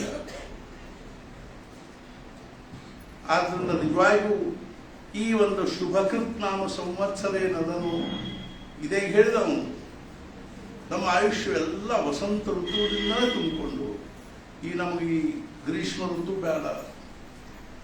ಮತ್ತು ಮನುಷ್ಯನ ಸ್ವಭಾವ ಹೆಂಗದಂದ್ರೆ ಯಾವುದೂ ನಮಗೆ ಸಹನ ಆಗಂಗಿಲ್ಲ. ನಮ್ಮ ಪ್ರಪಂಚದಲ್ಲಿ ಬರ್ತಕ್ಕಂಥವು ಅಡಚಣೆ ಆಪತ್ತುಗಳು ಸಹನ ಆಗಂಗಿಲ್ಲ ಅನ್ನುವಂಥದ್ದು ಇರ್ಕೋವಲ್ಲ. ಅನಿವಾರ್ಯವಾಗಿ ಒದಗಿ ಬರ್ತಕ್ಕಂಥ ಋತುಗಳು ಸಹಿತ ನಮಗೆ ಸಹನ ಆಗುವುದಿಲ್ಲ. ಥಂಡಿ ದಿವಸ ಏನ್ ಥಂಡಿದು ಛೆ ಛೆ ಛೆ ಛೆ ಅದಕ್ಕೂ ಅದರ ಕಡೆಯೂ ಬೇಜಾರ ಮಾಡ್ಕೊಳ್ಳೋದು. ಅದೇನು ನೀವು ಬೇಜಾರು ಬೇಕಾದ ತಲೆ ಘಟಿಸ್ಕೊಂಡ್ರು ಅದೇನು ಹೋಗುದಿಲ್ಲ. ಆಮೇಲೆ ಗ್ರೀಷ್ಮ ಋತು ಬ್ಯಾಸಿಗೆ ಸ್ವಲ್ಪ ಹೆಚ್ಚಾಗಿ ಶುರುವಾಗೈತೆ ನೋಡ್ರಿ. ಏನ್ ಬ್ಯಾಸಿಗೆ ಕೈ ಜನ ಗಾಳಿ ಹಾಕ್ಕೊತಾರೆ. ಏನ್ ಬ್ಯಾಸಿಗೆ ಕೂತಾನೆ ಹಿಂಗೆ ಗಾಳಿ ಹಾಕ್ಬೋದು. ಎಷ್ಟರೇ ಅಸಹನಶೀಲತ ಅಂತ. ಮಳೆಗಾಲ ಸ್ವಲ್ಪ ಹೆಚ್ಚು ಮಳೆ ಏನ್ ಮಳೆ ಹತ್ತಿದೆ ಛೇ ಛೇ ಛೇ ಹೊಲಗೆ ಹೋಗ್ಬಿಡ್ಬಾರ್ದು. ಎದಕ್ಕೆ ಹೋಗ್ತದೆ? ಸುಮ್ಮನೆ ಮಾಡಕ್ ಕೂಡಲಿಲ್ಲ. ಕೊರೋನಾ ಬಂದಾಗ ಹೋದ್ರೇನ ಚಳಿಗಾಲ ಸಹನ ಆಗುವುದು, ಮಳೆಗಾಲ ಸಹನ ಆಗುವುದು. ಸಣ್ಣ ಒಂದು ಮನೆ ಒಳಗೆ ಏನೋ ಒಂದು ಕಾರ್ಯಕ್ರಮ ಇತ್ತು, ಹೋದು ಮಳೆ ಹತ್ತಿತ್ತು, ಚೂರ್ಚಾರ ಹತ್ಲ ಇತ್ಲಾಗ ಅಡಚಿನ ಏನ್ ಮಳೆ ಇದು ದರಿದ್ರ. ನಮ್ಮ ಮನೆಯಾಗ ಕಾರ್ಯಕ್ರಮದ 15-20 ಮಂದಿ ಊಟದ ಇದೇನು ಹತ್ತಿದ್ದು. ಲಕ್ಷಗಟ್ಟಲೆ ಜನರಿಗೆ ಅಷ್ಟು ಸಂತೋಷ ಆಗಿಲ್ಲ ಮಳೆ ಬಂದಿರೋದ್ರಿಂದ.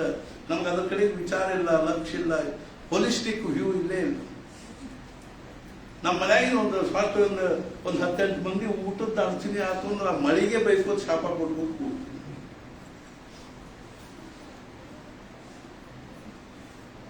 ನನ್ನ ಜೀವನದಲ್ಲಿ ಒದಗಿ ಬರ್ತಕ್ಕಂಥ ಪ್ರತಿಯೊಂದು ಘಟನಾದ ಹಿಂದೆ ಅವನ ಇಚ್ಛಾ, ಅವನ ಸತ್ತ,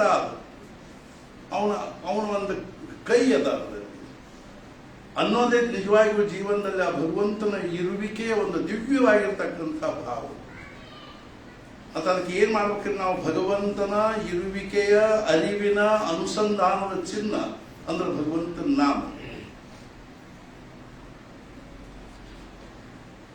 ಎಷ್ಟರೇ ಭಗವಂತ ನಮ್ಮ ಮ್ಯಾಲ ಅನುಗ್ರಹ ಮಾಡಿ ಈ ನಾಲಿಗೆ ಕೊಟ್ಟಾನೆ ಅಂತಂದ್ರೆ ಇದು ಕೇವಲ ಒಂದೇ ಒಂದು ಕೆಲಸ ಕೊಟ್ಟಾನೆ ಅನ್ನೋದ್ರೆ ನಾಮಸ್ಮರಣೆ.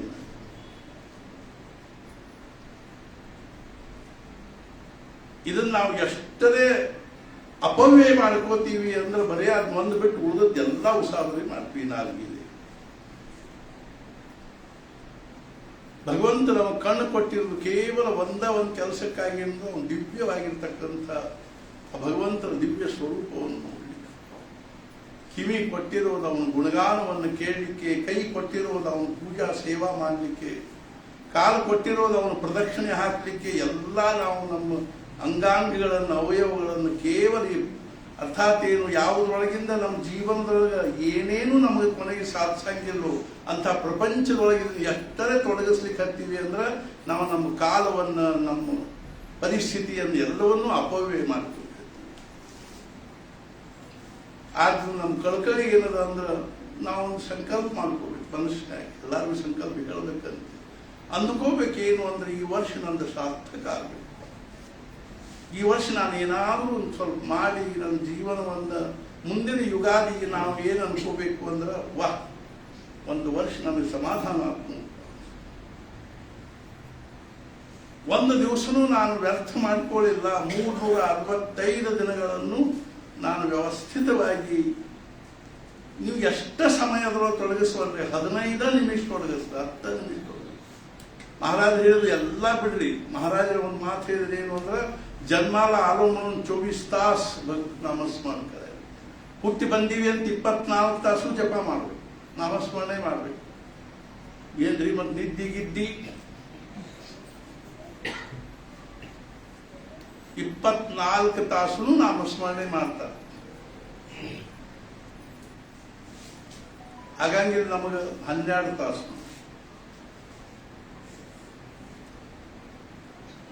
ನಮ್ಮ ಕಡೆಗೆ ಒಬ್ರು ಬರ್ತಾ ಇರ್ಲಿಲ್ಲ, ನಮ್ಗೆ ಪರಿಚಯದವರು ಒಮ್ಮೆ ಬಂದಿದ್ರು, ಬಹಳ ಸಲ ಭೇಟಿಯಾಗಿರ್ತಾರೆ ಉತ್ತರ ಭಾರತ. ಗುಂದಾವಳಿ ಹತ್ರ ಮನೆಯಲ್ಲ, ಸುದಾಮ್ ಖಾಡೆ ಅಂತ. ಅವನಿಗೆ ಭೋಪಾಲದಲ್ಲಿ DC ಇದ್ದ, ಅವನು ಪ್ರೈಮ್ ಮಿನಿಸ್ಟರ್ ಜೊತೆಗಿರೋ DC ಇದ್ದ. ಅವನು MBBS. ಅವ್ರ ಮನೆಯೊಳಗೆ ಅವನು ಒಬ್ಬನೇ ಪಾಟಿ ಪುಸ್ತಕ ಇಟ್ಕೊಂಡು ಸಾಲಿಗೆ ಹೋದವ. ಉಳಿದವರೆಲ್ಲ ತಲೆ ಮೇಲೆ ಗುತ್ತಿಗಳನ್ನು ಇಟ್ಕೊಂಡು ಹೊಲಕ್ಕೆ ಹೋದವ. ಗುಂದಾವಳಿಂದ ಒಂದು 15-20 ಕಿಲೋಮೀಟರ್ ಮೇಲೆ ಅವ್ರು ಹೋದ್ರು. ಅವನು ಒಬ್ಬನ ಸಾಲಿಗೆ ಹಾಕಿದ್ರು, ಕಲಿತ, ಭಾಳಷ್ಟು ಅಭ್ಯಾಸ ಮಾಡಿದ. ಇಡೀ ಮಹಾರಾಷ್ಟ್ರಕ್ಕೆ 1ನೇ ನಂಬರ್ ಬಂದು MBBS. ಆಮೇಲೆ MD ಮಾಡಿದ, ಅದರೊಳಗೂ ಮಹಾರಾಷ್ಟ್ರಕ್ಕೆ 1ನೇ ನಂಬರ್ ಬಂದ. ಅವನು ಎರಡೂ ಬಿಟ್ಟ, IAS ಮಾಡಿದ, ಅದರೊಳಗೂ ಮಹಾರಾಷ್ಟ್ರಕ್ಕೆ 1ನೇ ನಂಬರ್ ಬಂದ. ಆಮೇಲೆ DC ಆದ. ಮೊದಲೇ ಉಜ್ಜಯಿನಿ DC ಆದ, ಆಮೇಲೆ ಹರ್ದಾಕ್ ಆದ, ಆಮೇಲೆ ಇಂದೂರಿಗೆ ಆದ, ಈ ಭೋಪಾಲಕ್ಕೆ ತಂದ. ನಾವು ಅಲ್ಲಿ ಉತ್ತರ ಭಾರತ ಕಡೆ ಹೋದಾಗ ಎಲ್ಲ ಬಂದು ಭೇಟ್ಯಾರ, ಎಲ್ಲೇ ಇದ್ರು ಬಂದು ಭೇಟ್ಯಾರ. ಒಂದ್ಸಲ ನಾವು ನೇಮಾವರದಾಗಿದ್ದಾಗ ಬಂದ, ಅವನ ಜೊತೆಗೆ ಅವನು ಜನರು ಬಂದು ಪೊಲೀಸ್ ಗೀರಿಸರು ಅದೆಲ್ಲ ಬರ್ತಾರೆ, PSI SP ಅವರೆಲ್ಲರೂ ಬರ್ತಿದ್ರು. ನಾನು ಸ್ನಾನ ಮಾಡಿ ಘಾಟ್ ಮೇಲೆ ಕೂತಿದ್ದೆ. ನಾನು ನೋಡಿ ನನ್ನ ಕಡೆ ಬರ್ಲಿಕ್ಕೆ ಹತ್ಕೊಳ್ಳಿ, ಅವ್ರು ಬರ್ಲಿಕ್ಕೆ ನೀವೆಲ್ಲರೂ ಇಲ್ಲಿ ಕೂಡಿ ಸರ್ ಸಾಹೇಬರ ಅಂತ. ಅದೇನಿಲ್ಲ, ಸುಮ್ಮನೆ ಕೂಡಿ ನಾನು ಗುರುಜಿಯವ್ರನ್ನ ಭೇಟಿಯಾಗಿ ಬರ್ತೀನಿ. ನನ್ನ ಜೊತೆ ಒಂದು ತಾಸು ಕೂತ್ಕೋದು, ಬರೋಬ್ಬರಿ ಅಲ್ಲ. ಅವನು ಅದರೊಳಗೆ ತನ್ನ ಬೇಕಾದಷ್ಟು ಶಾಸ್ತ್ರ ಅವನು ಹೇಳ್ತಿದ್ದ. 16 ತಾಸು ಓದ್ತಿದ್ದೆ ನಾನು. 16 ತಾಸು ನಮ್ಗೆ ಜಪ ಮಾಡ್ಬೇಕಂತ ಇಟ್ಕೊಂಡ್ರೆ ಏನು ತಪ್ಪದ ರೀ? 16 ತಾಸು ಪ್ರತಿ ದಿವಸ ನಾವು ನಾಮಸ್ಮರಣೆ ಮಾಡಬೇಕು ಅಂತ ಇಟ್ಕೊಂಡ್ರೆ ಏನು ತಪ್ಪು? ನಾವೇನು ಇನ್ನೇನು IAS ಆಗಿ DC ಆಗೋ ಪ್ರಶ್ನೆ ಇಲ್ಲ, ಏನಿಲ್ಲ. ಅಭ್ಯಾಸ ಮಾಡೋದೇ ನಮಗೇನು ಅವಶ್ಯಕತೆ ಇಲ್ಲ. ಒಬ್ರು ಬೆಲ್ಸರ್ ಕಡೆ ಬಂದು ಫೇಡೆ ಕೊಟ್ಟರು. ಬೆಲ್ಸರ್ ಕೇಳು ಎದ್ರ ಫೇಡೆ ಇದ್ರು, ಅವ್ರ ಸ್ಟೂಡೆಂಟ್ ಅವರು ಕಾಲೇಜ್ನಲ್ಲಿ MA ಕ್ಲಾಸ್ನಲ್ಲಿರ್ಬೋದು. ಒಳ್ಳೆ ಇದು ನಾನು ಬ್ಯಾಂಕಿನ ಪರೀಕ್ಷಾ ಪಾಸ್ ಆದೆ, ಬ್ಯಾಂಕಿನ ನೌಕರಿ, ಮನೆಯೊಳಗೆ ಹೆಂಡತಿ ಮಕ್ಕಳು, ಆಮೇಲೆ MA ಕ್ಲಾಸಿಗೆ ಬರೋದು, ಕಾಲೇಜಿಗೆ ಅದು ಈ ಅಭ್ಯಾಸ ಯಾವ ಮಾಡಿದೆ. ಅದು ರಾತ್ರಿ ಎಲ್ಲರೂ ಮಲ್ಕೊಂಡು ಬಳಕ ಎದ್ದು ಕೂತು ಅಭ್ಯಾಸ ಮಾಡ್ತೀವಿ. ಮತ್ತು ಅದು ನಿದ್ದೆ ಬರಂಗಿಲ್ಲೇನು, ಬರ್ತಿದ್ದಿಲ್ಲೇನು? ಇಲ್ಲ. ಅದು ರಾತ್ರಿ ಎಲ್ಲರೂ ಮಲ್ಕೊಂಡು 11 ಮೇಲೆ ನಿದ್ದೆ ಹೆಂಗೆ ಬರಂಗಿಲ್ಲ. ನಾನು ಓದ್ಲಿಕ್ಕೆ ಕೂತ್ಕೊಂಡು ನನ್ನ ಕಣ್ಣು ಮುಂದೆ 500 ರೂಪಾಯಿ ನೋಟ್ ಬರ್ತಿತ್ತು. ಅಂದ್ರೆ ಪಾಸ್ ಆದರೆ 500 ರೂಪಾಯಿ ಪಗಾರ ಹೆಚ್ಚಾಗ್ತದೆ. ಒಂದು 500 ರೂಪಾಯಿ ಪಗಾರ ಹೆಚ್ಚಾಗ್ತದೆ ಅನ್ನೋದಕ್ಕೆ ರಾತ್ರಿ ನಿದ್ದೆ ಬರ್ತಿದ್ದಿಲ್ಲ. ನಮ್ಗೆ ಅದ್ರ ಮಹತ್ವ ಅನಿಸುವಂತಷ್ಟು ನಮ್ಮ ನಿದ್ದೆ ಬರ್ತದ್ರಿ, ನಮ್ಗೆ ಏಕಾಂತ ಸಿಗಂಗಿಲ್ಲ. ಮಹಾರಾಜರು ಇಂಥವೆಲ್ಲ ಹೇಳಿದವರು ಚಲೋ ಫಜೀತಿ ಅಂತ ಬಂದ. ಅರ್ಥಾತ್ ಅವನ್ನೆಲ್ಲ ಇಲ್ಲಿ ಹೇಳಿ ಕೂತ್ಕೊಳ್ಳೋ ಅವಶ್ಯಕತೆ ಇಲ್ಲ. ಅದು ನಮ್ಮ ಕಳಕಳಿ ಅದ. ಇವತ್ತಿನಿಂದ ಒಂದೊಂದು ದಿವಸವನ್ನು ನಾವು ಎಣಿಸ್ಕೋತ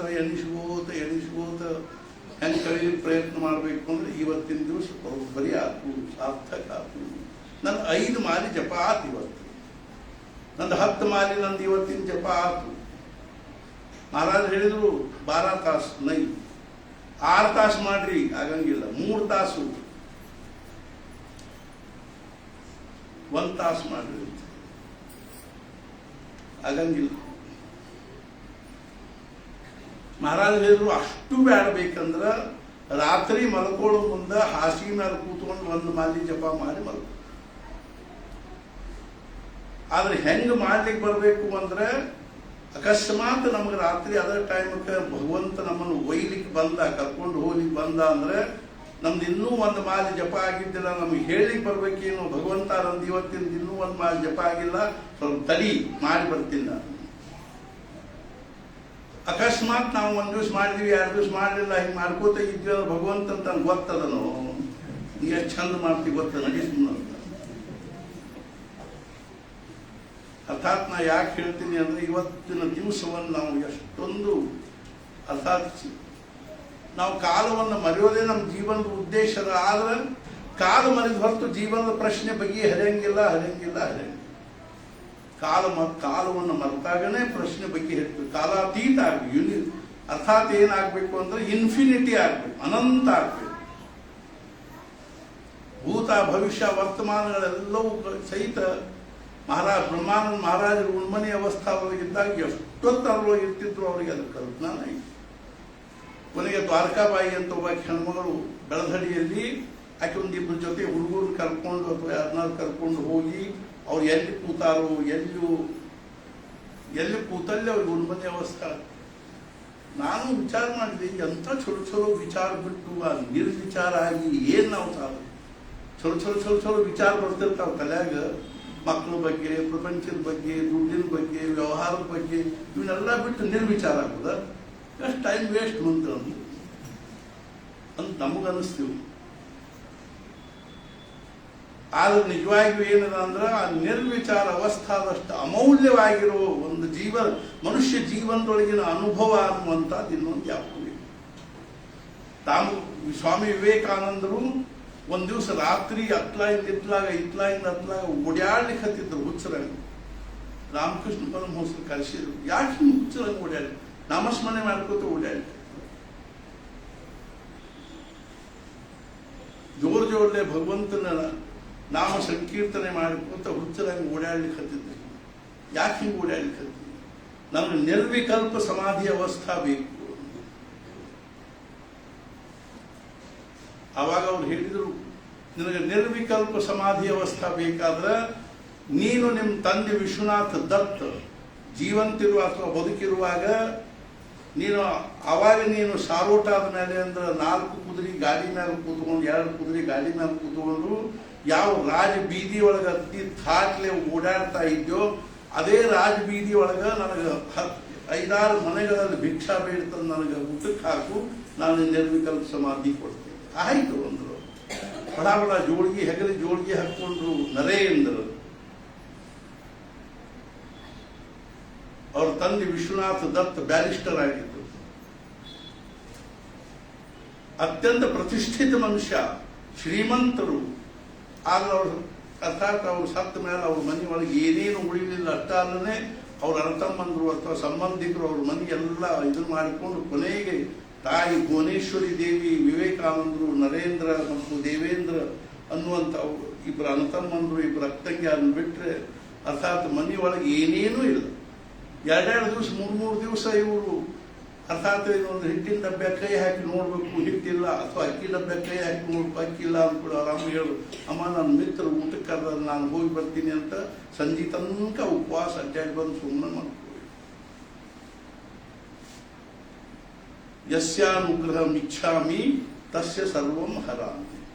ಯಾರ ಮ್ಯಾಲ ನಾನು ಅನುಗ್ರಹ ಮಾಡ್ತೀನೋ ಅವ್ರ ಸರ್ವಸ್ವ ಹರಣ ಮಾಡ್ತೀನಿ ಅಂತ ಹೇಳ್ತಾನೆ ಭಗವಂತ.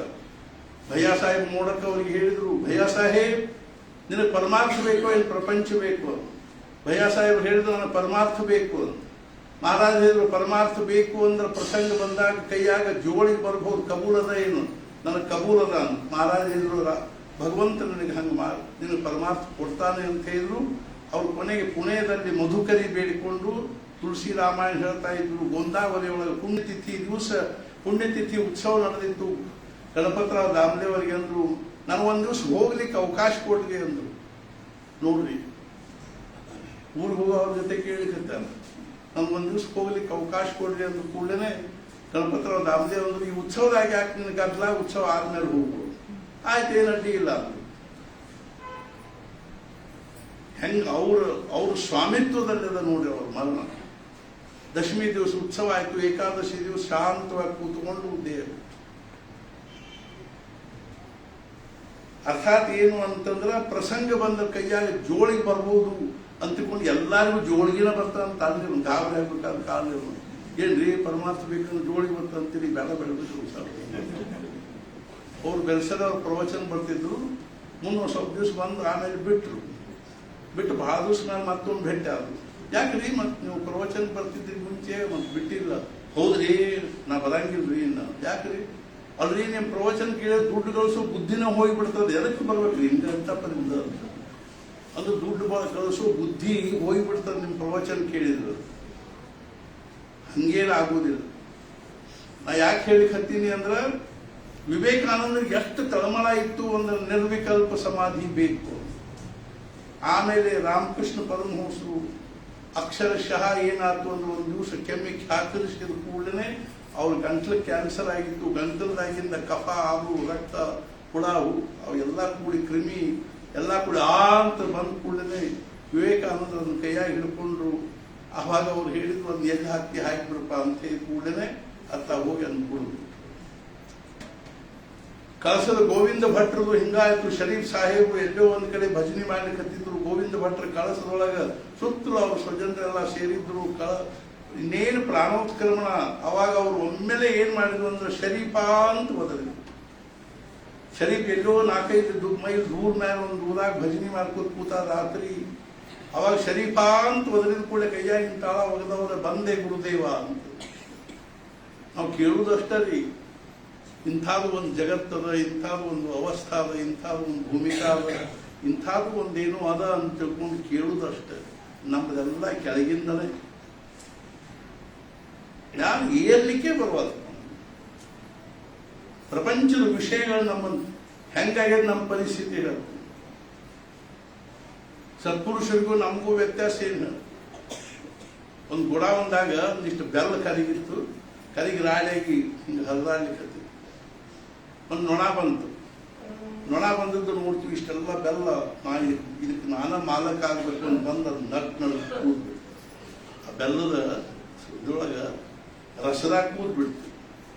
ಬೆಲ್ಲ ಆಳಕ್ಕಾಗಿ ಹರಿದಾಡ್ಲಿಕ್ಕೆ ಅದ್ರಾಗ ಒಂದು ನೊಣ ಬಂದು ಕೂತು ತಿನ್ಲಿಕ್ಕೆ ಹತ್ತು. ಅಷ್ಟೊತ್ತಿಗೆ ಇನ್ನೊಂದು ನೊಣ ಬಂತು. ಆ ನೊಣ ಬಂದ ಅದ ಬೆಲ್ಲದ ದಂಡಿಗೆ ಕೂತಿದ್ದು. ಅಲ್ಲಿ ಕೂತ್ಕೊಂಡು ಅದು ಬೆಲ್ಲ ತಿಂತಿತ್ತು. ಈ ನೊಣ ಏನಂತ, ಇದೆಲ್ಲ ನಂದ ಇದು, ಚಲೋ ಆತು ನೋಡಕ್ಕಿದ್ದೆ ಮುಂದೆ ತಡಿ ಏನು.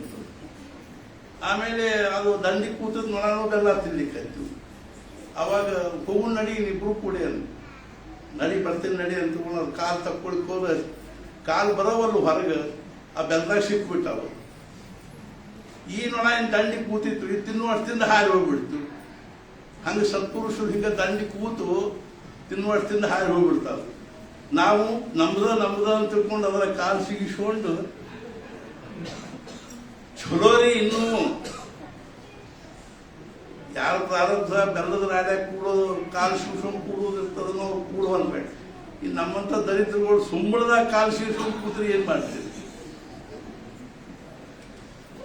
ಕೈಯಾಗ ಬಂಗಾರದ ಕಡೆಗೇನು ಅಥವಾ ಕಬ್ಬಿಣದ ಕಡೆಗೆ, ಇದು ಬಂಗಾರದ ಬೇಡೇನು ಕಬ್ಬಿಣದ ಬೇಡಿ ಬೇಡಿನೇ. ಕೆಲವು ಕೈಯಾಗ ಬಂಗಾರದ ಬೇಡಿದೆ ಅಂದ್ರ ಮುತ್ತು ಅಥವಾ ರತ್ನ ಖಚಿತ ಬಂಗಾರದ ಬೇಡಿ ಹಾಕೊಂಡು ಕೂತೀವ್ರಿ ನಾವು. ಒಬ್ಬರೇದಲ್ಪ ಮುಂದೇನು. ಕೆಲವು ಕೈ ದಾರಿದ್ರದ್ದು ದುಃಖದ್ದು ಕಬ್ಬಿಣದ ಬೇಡಿ ಇರ್ಬಾರ್ದು. ಏನಾದ್ರೂ ಮಾಡಿದ್ರೊಳಗಿಂದ ನಾವು ತಿಳ್ಕೊಳ್ಳಿಕ್ಕೆ ಪ್ರಯತ್ನ ಮಾಡಬೇಕು. ನಮಗೆ ಆ ಭೂಮಿಕಾ ಬೇಕು. ಕೊನೆಗೆ ವಿವೇಕಾನಂದರಿಗೆ ರಾಮಕೃಷ್ಣ ಪರಮಹಂಸರು ಹೇಳಿದ್ರು, ಶರೀಫ್ ಸಾಹೇಬರು ಓಡ್ಕೋತ ಬಂದ ಕೈಯಾಗಿನ ತಾಳ ಒಗದು ಅರ್ಥಾತ್ ಗುರುದೇವ ಅಂದ್ರು. ಅವಾಗ ಅವ್ರದ್ದು ಇದ ಪರಿಸ್ಥಿತಿ. ಜೋರಲ್ಲೇ ಉಗುಳಿದ ಕೂಡಲೇ ಅವ್ರು ಹೇಳಿದ್ರು, ಶರೀಫಾ ಇದು ಯಾರು ಕಾಲಿಡದೇ ಇರುವಲ್ಲಿ ಹೋಗಿ ಹಾಕಪ್ಪ ಅಂತೇಳಿ. ಅವ್ರು ವಿಚಾರ ಮಾಡಿದ್ರು, ಎಲ್ಲ ಕಡೆಗೂ ಜನರು ಕಾಲಿಡ್ತಾರೆ, ಇನ್ನು ಒಳಗೆ ಹೊಟ್ಟೆ ಆದ್ಮೇಲೆ ಯಾರು ಇಡ್ಲಿಕ್ಕೆ ಶಕ್ತಿಲ್ಲ ಅಂತ. ಗುರುಕೃಪಾ ಹಿ ಕೇವಲಂ ಶಿಷ್ಯ ಪರಮ ಮಂಗಲಂ ವಿತ್ತಬಲಂ ಚಿತ್ತಬಲಂ ದೇಹಬಲಂ ಗೇಹಬಲಂ ತದ್ವಿನಾತು ಸರ್ವಬಲಂ ನಿಷ್ಫಲಂ. ಗುರುಕೃಪಾ ಹಿ ದೇಹಾಭಿಮಾನ ನಷ್ಟ ಆಗ್ಲಿಕ್ಕೆ ಶಕ್ಯನೇ ಇಲ್ಲ.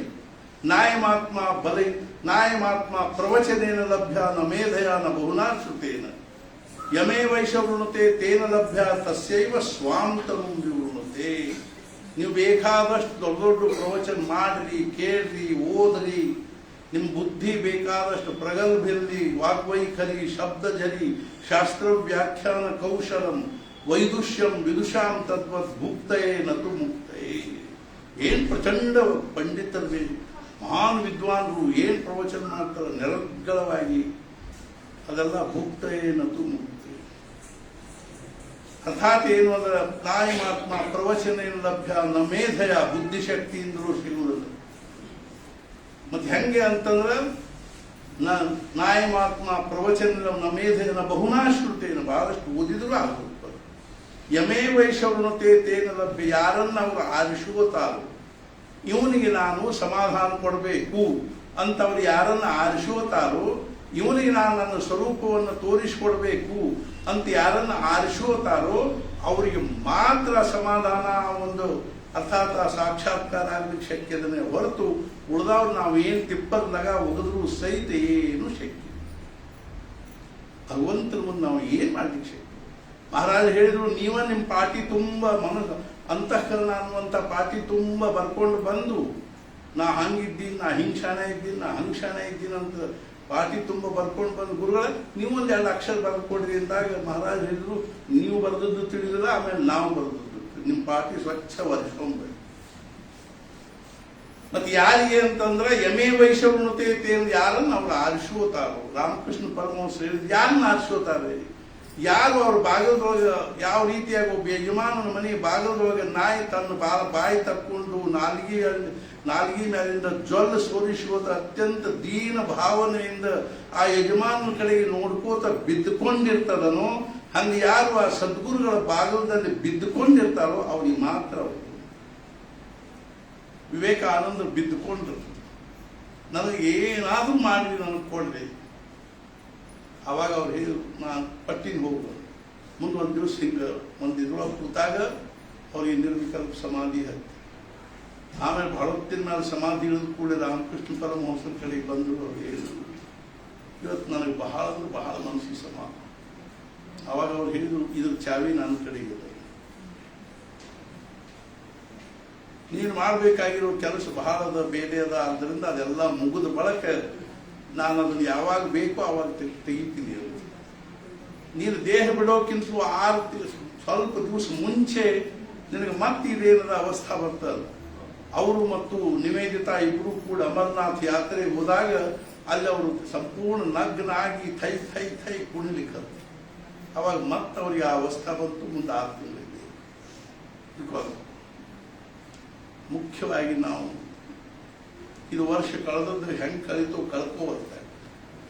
ಮುಂದಿನ ವರ್ಷ ಆದರೂ ನಮ್ಗೆ ಧನ್ಯತೆಯ ಭಾವ ಬರುವಂತೆ ನಾವು ಕಲಿಯಲಿಕ್ಕೆ ಪ್ರಯತ್ನ ಮಾಡಬೇಕು. ಸದ್ಗುರುಗಳ ದಯಾಳು ಇದ್ದಾರೆ.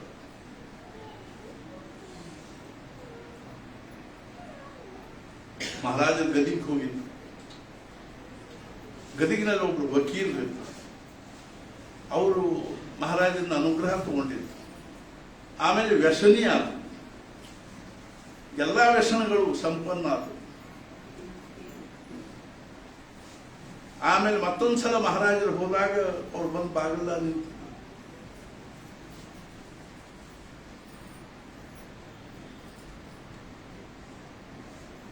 ಮಹಾರಾಜರಿಗೆ ಹೇಳಿ ಕಳಿಸಿದ್ರು ನಾವು ಒಳಗೆ ಬಂದೀವಿ.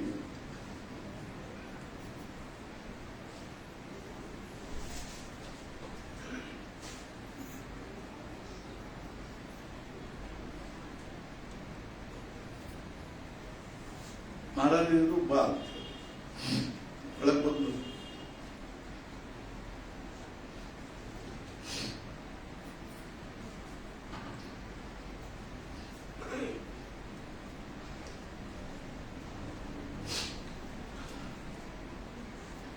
ಸಾಷ್ಟಾಂಗ ನಮಸ್ಕಾರ ಮಾಡಿದ್ರು. ಅವಾಗ ಅವರು ಮಹಾರಾಜರು ಹೇಳಿದ್ರು ಕಲ್ಪನಾ ಆದ ನಿಮ್ಮ ಪರಿಸ್ಥಿತಿ ಏನದ ಅನ್ನೋದು ನನಗೆ ಕಲ್ಪನಾ ಆದ. ಅವಾಗ ಒಂದು ಮಾತು ಹೇಳಿ ಇಡೀ ಜಗತ್ತು ನಿಮ್ಮನ್ನು ಕೈ ಬಿಟ್ಟರು ನಾ ಬಿಡುವುದಿಲ್ಲ.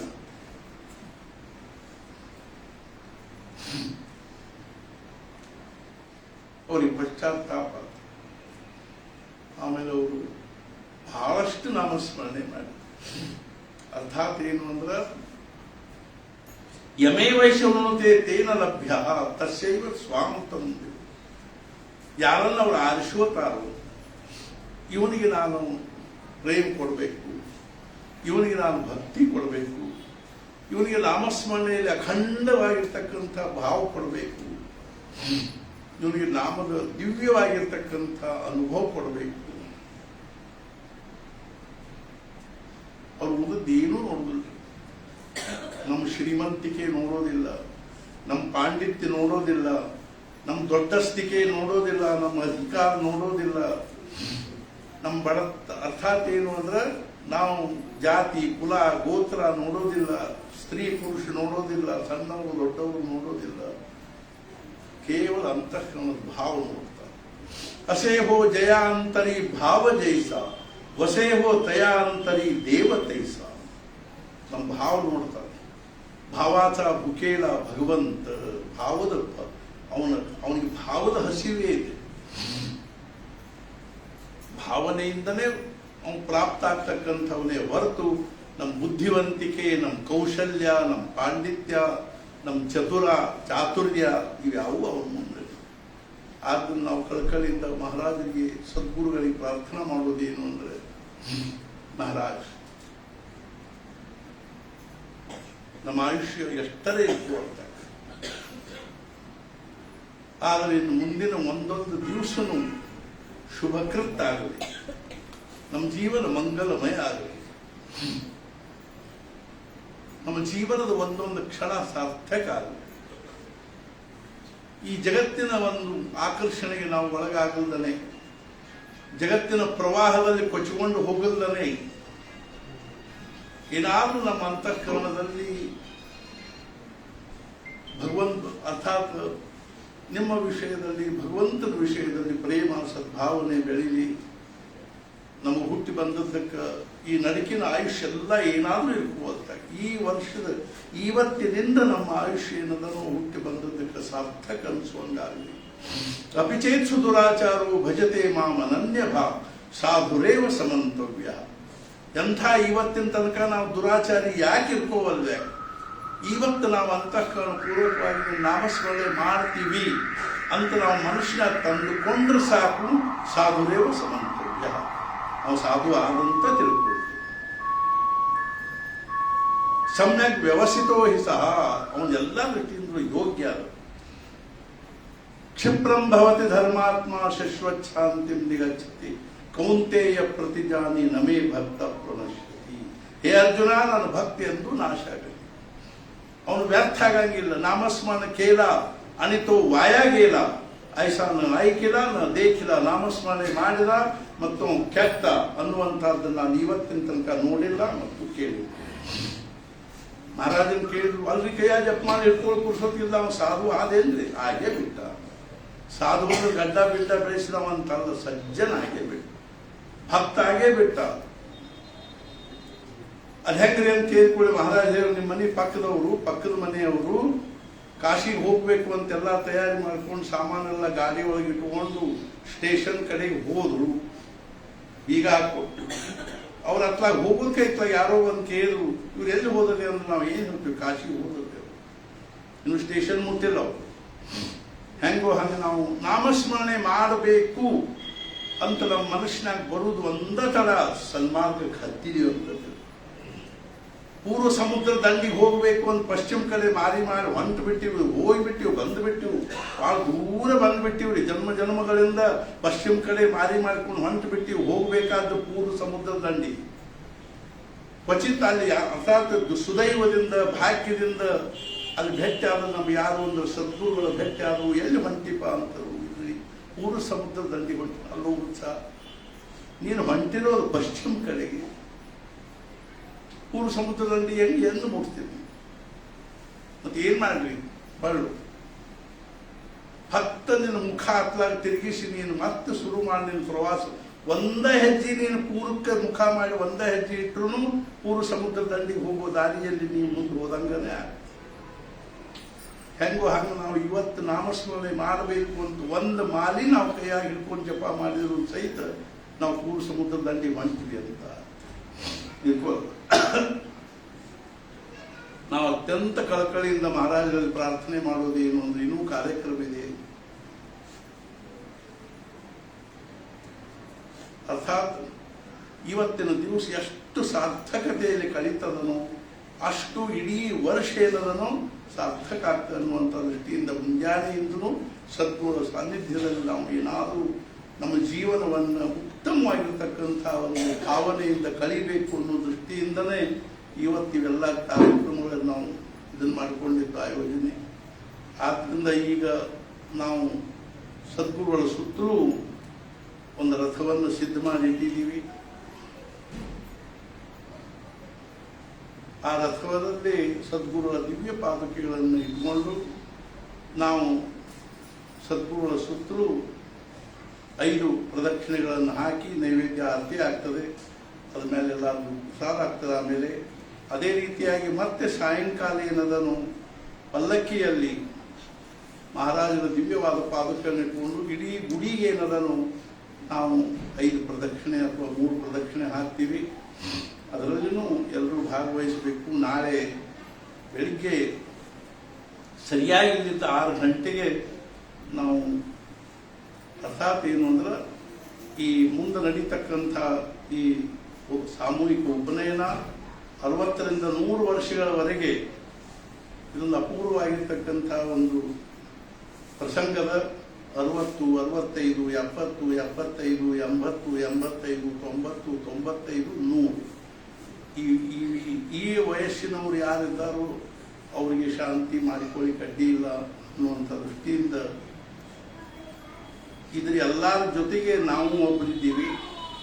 ಅವ್ರು ಎಲ್ಲರೂ ಎಳ್ಕೊಳ್ಳೋದ್ರ ಕೆಳಗೆ ನಾವು ಅಷ್ಟು ದೊಡ್ಕೊಂಡು ಕೂತ್ಕೊಂಡು ಅದನ್ನು ಒಂದು ಇದ ಸಂದರ್ಭದಲ್ಲಿ ನಮ್ಮದು 70 ವರ್ಷದ ಶಾಂತಿಯನ್ನು ನಾವು ಇದ ಸಂದರ್ಭದಲ್ಲಿ ನಮ್ಮದು ಮಾಡ್ಕೊಂಡ್ಬಿಡ್ಬೇಕು ಅಂತ ನಮ್ಮದು ಒಂದು ವಿಚಾರ. ಆ ದೃಷ್ಟಿಯಿಂದ ಅದೆಲ್ಲ ಕಾರ್ಯಕ್ರಮದ ಕರ್ನಾಟಕದಲ್ಲಿ ಆಮಂತ್ರಣ ಪತ್ರಿಕೆಗಳನ್ನು ನಾವು ಎಲ್ಲ ಕಡೆ ಕಳಿಸಿದ್ದೀವಿ. ಇಲ್ಲಿ ಮಹಾರಾಜರ ಸಾನ್ನಿಧ್ಯದಲ್ಲಿಟ್ಟು ಅವ್ರ ಪ್ರಸಾದದಿಂದ ಅವ್ರ ಅನುಗ್ರಹದಿಂದ ಎಲ್ಲ ಕಡೆ. ಇನ್ನೂ ಮಹಾರಾಷ್ಟ್ರದಲ್ಲಿ ಕೊಟ್ಟಿಲ್ಲ.